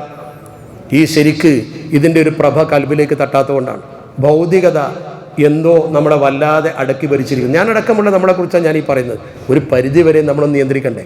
ഒരു പരിധി വരെ നമ്മളൊന്ന് സൂക്ഷിക്കണ്ടേ? നമ്മുടെ പൂർവ്വഗാമികളായ ആളുകൾ ചെയ്ത സൂക്ഷ്മതയുടെ ചെറിയ അംശമെങ്കിലും നമുക്ക് വേണ്ടേ? നമ്മുടെ മഹത്തുക്കൾ, നമ്മൾ സ്വഹാബത്തിൻ്റെ കഥയിലേക്കൊന്നും പോകണ്ട. നമ്മുടെ കണ്ണിൻ്റെ മുമ്പിൽ ജീവിച്ച മഹത്തുക്കൾ മതി. കണ്ണിയത്ത് ഉസ്താദ് പോലെ എത്ര വലിയ ഉദാഹരണമാണ്. അള്ളാഹു ആ മഹാൻ്റെ ഖബർ വിശാലമാക്കി കൊടുക്കട്ടെ. ഒരു ചെറിയ സംഭാവന കൊടുത്താൽ എന്തിനു തന്നു, എവിടുന്നാണ് നിനക്ക് വരുമാനം എന്ന് ചോദിച്ച് സസൂക്ഷ്മം അത് നിരീക്ഷിക്കുന്നൊരു വലിയ പണ്ഡിതനായിരുന്നില്ലേ? അങ്ങനെയുള്ള മഹത്തുക്കളെ നോക്കൂ. അതുകൊണ്ടാണല്ലോ നമ്മൾ എപ്പോഴും പറയാറുള്ളത്, നിങ്ങൾ വാഴക്കാട്ട് പോയി നോക്കൂ. ഞാനൊക്കെ പലപ്പോഴും പ്രസംഗിച്ചതാണ്, പോയി കണ്ടു പഠിച്ചിട്ട്. ചെറുശ്ശേരി ഉസ്താദ് പ്രസംഗിക്കുമ്പോഴാണ് ഞാൻ ആദ്യം കേട്ടത്, കണ്ണിയത്ത് ഉസ്താദിൻ്റെ വീട്ടിലേക്ക് റോഡ് കൊടുത്തത് RSSൻ്റെ പ്രവർത്തകരാണ്. അവരുമായി ബന്ധപ്പെട്ട ക്ഷേത്ര കമ്മിറ്റിയുടെ ഭൂമി കണ്ണിയത്തിൻ്റെ വീട്ടിലേക്ക് റോഡ് എന്ന് പറഞ്ഞപ്പോൾ അവർ കൊടുത്തു. അവർ യോഗം ചേർന്നിട്ട് പറഞ്ഞൊരു വാചകമുണ്ട്, അദ്ദേഹത്തിന് ആയതുകൊണ്ട് എങ്ങനെ കൊടുക്കാതിരിക്കുക. അങ്ങനെ കൊടുത്തിട്ട് കുറേ കാലം അവരൊരു ബോർഡ് ഉണ്ടായിരുന്നു അത്രേ, അദ്ദേഹത്തിൻ്റെ വീട്ടിലേക്ക് മാത്രമേ വാഹനം പോകാവൂ, ബാക്കി നടന്നു പോകണം. ആ നിയമം പിന്നെ അവർ പിൻവലിച്ചതാണ്. നിങ്ങൾ എടവണ്ണപ്പാറ പോയിട്ട് അന്വേഷിച്ചാൽ മതി. കണ്ണിയത്ത് ഉസ്താദിൻ്റെ അവസ്ഥ ഒന്ന് അന്വേഷിച്ച് നോക്കും നിങ്ങൾ. അദ്ദേഹം ബന്ധപ്പെട്ട മേഖല ഇതെന്താ, അള്ളാഹിനെ ഭയപ്പെട്ട് ജീവിക്കുന്ന ഒരു മനുഷ്യൻ്റെ ആ ഒരു ജീവിത ശൈലി ഏത് മതവിഭാഗത്തിൻ്റെ മനസ്സിലും വല്ലാത്തൊരു ആന്തോളനം സൃഷ്ടിക്കും. അങ്ങനത്തെ മനുഷ്യന്മാർ കടന്നുപോയി. സ്വഹാബത്തിൻ്റെ കഥയിലേക്കൊന്നും പോകണ്ട. മൂക്കിൻ്റെ ചുവട്ടിൽ ജീവിച്ച അത്തിപ്പറ്റ ഉസ്താദിനെ പോലുള്ള, കോയക്കുട്ടി ഉസ്താദിനെ പോലുള്ള നമ്മുടെ മുമ്പിൽ ജീവിച്ച മഹത്തുക്കളെ മാത്രം നിങ്ങളൊന്ന് വിലയിരുത്തി നോക്കി, അത് മതിയല്ലോ. പക്ഷെ നമ്മൾ അവരെയൊക്കെ പറയുന്നു, പുകഴ്ത്തുന്നു എന്നതൊഴിച്ച് നമ്മുടെ ഒരു പ്രശ്നം വരുന്ന സമയത്ത് ഒരു വിട്ടുവീഴ്ചക്ക് നമ്മൾ തയ്യാറല്ല. മുസ്ലിങ്ങൾ പോലും നല്ല എന്തിനധികം കേരളത്തിൽ ശരിക്കും നിങ്ങൾ നോക്കും, മുഹമ്മദ് ഹബീബുള്ള എന്ന് പറയുന്ന ഒരാളെ തിരുവിതാംകൂർ മഹാരാജാവ് ദിവാനാക്കി. 934 സംഭവം. മുഹമ്മദ് ഹബീബുള്ള ദിവാനാകുമ്പോൾ നായർ നമ്പൂതിരി തറവാട്ടിലെ പ്രഗത്ഭരന്തുണ്ട്. അവർ ചോദിച്ചല്ലോ, എന്തിനാണ് നിങ്ങൾ ഇദ്ദേഹത്തെ, ഒരു മുസ്ലിമിനെ, ഒരു മാപ്പിളയെ എന്തിനാണ് ദിവാനാക്കിയത്? അതിന് അദ്ദേഹം പറഞ്ഞ മറുപടി എന്താ, സത്യസന്ധമായി കാര്യങ്ങൾ കൈകാര്യം ചെയ്യുന്ന ഒരാളായിരിക്കണം എന്നാണ്. ഒരു സത്യസന്ധത നമുക്കുണ്ട് എന്ന് അവരൊക്കെ ബോധ്യപ്പെട്ടിരുന്നു. സാമൂതിരിപ്പാട് മുസ്ലിങ്ങൾക്ക് എല്ലാ സൗകര്യം ചെയ്തു കൊടുത്തത് എന്തിനാ? ജിഫിരി തങ്ങൾ കോഴിക്കോട്ട് വന്നപ്പോൾ അവിടെ താമസിക്കാൻ അവസരം കൊടുത്തത് എന്തിനാ? എന്താണ് അന്ന് സാമൂതിരി പറഞ്ഞത്? സാമൂതിരി ആനമാട് എന്ന സ്ഥലത്ത് നല്ലൊരു പറമ്പ് കൊടുത്തു. നല്ലൊരു പറമ്പ്, ആനമാട് എന്ന് പറഞ്ഞാൽ കല്ലായിപ്പുഴക്കപ്പുറത്താണ്. നല്ല വീടും കൊടുത്തു, ജിഫിരി ഹൗസ്. ചോദ്യം ചെയ്തല്ലോ അദ്ദേഹത്തിൻ്റെ സാമന്തന്മാർ, നമ്മുടെ മതമല്ലാത്തത് പ്രചരിപ്പിക്കാൻ വന്നൊരു മനുഷ്യൻ എന്തിനാണ് ഇത് ചെയ്തു കൊടുത്തതെന്ന് ചോദിച്ചാൽ എന്താ മറുപടി പറഞ്ഞ മറുപടി, മുസ്ലിങ്ങൾ ഉള്ളത് കൊണ്ടാണ് കോഴിക്കോടിൻ്റെ കച്ചവടം വികസിച്ചത്. ചതിക്കാത്തവരാണവർ, കളവ് പറയാത്തവരാണവർ, മദ്യപിക്കാത്തവരാണവർ. അതാണ് മുസ്ലിങ്ങളുടെ ഐഡൻറ്റിറ്റി. ആ മുസ്ലിമിനെ ഇന്ന് നിങ്ങൾക്ക് കാണാൻ കിട്ടുന്നുണ്ടോ? ആ മുസ്ലിമിനെ ഇന്ന് നമുക്ക് തിരഞ്ഞാൽ കിട്ടുന്നുണ്ടോ? നമ്മൾ തിരിച്ചു പോകണം നമ്മുടെ ഐഡൻറ്റിറ്റിയിലേക്ക്, നമ്മുടെ വ്യക്തിത്വത്തിലേക്ക് നമുക്ക് തിരിച്ചു പോകണം. അന്ന് ജിഫിരി തങ്ങൾ കോഴിക്കോട്ട് വന്നപ്പോൾ തങ്ങളോട് ഇവിടെ നിൽക്കണമെന്നാണ് സാമൂതിരി പറഞ്ഞത്. അതിനാ വീട് കൊടുത്തത്. തങ്ങൾ പോകാൻ വന്നതാണ്. തങ്ങളിവിടെ നിർത്തി സാമൂതിരി. എന്തിന്? തങ്ങളുടെ ആ സംസ്കാരമുള്ള കുറച്ച് മുസ്ലിങ്ങൾ വളർന്ന് തൻ്റെ കച്ചവടം വികസിച്ച് കോഴിക്കോട് ഒരു വലിയ വ്യാപാര കേന്ദ്രമാക്കണമെന്ന സാമൂതിരിയുടെ ബുദ്ധിശക്തി.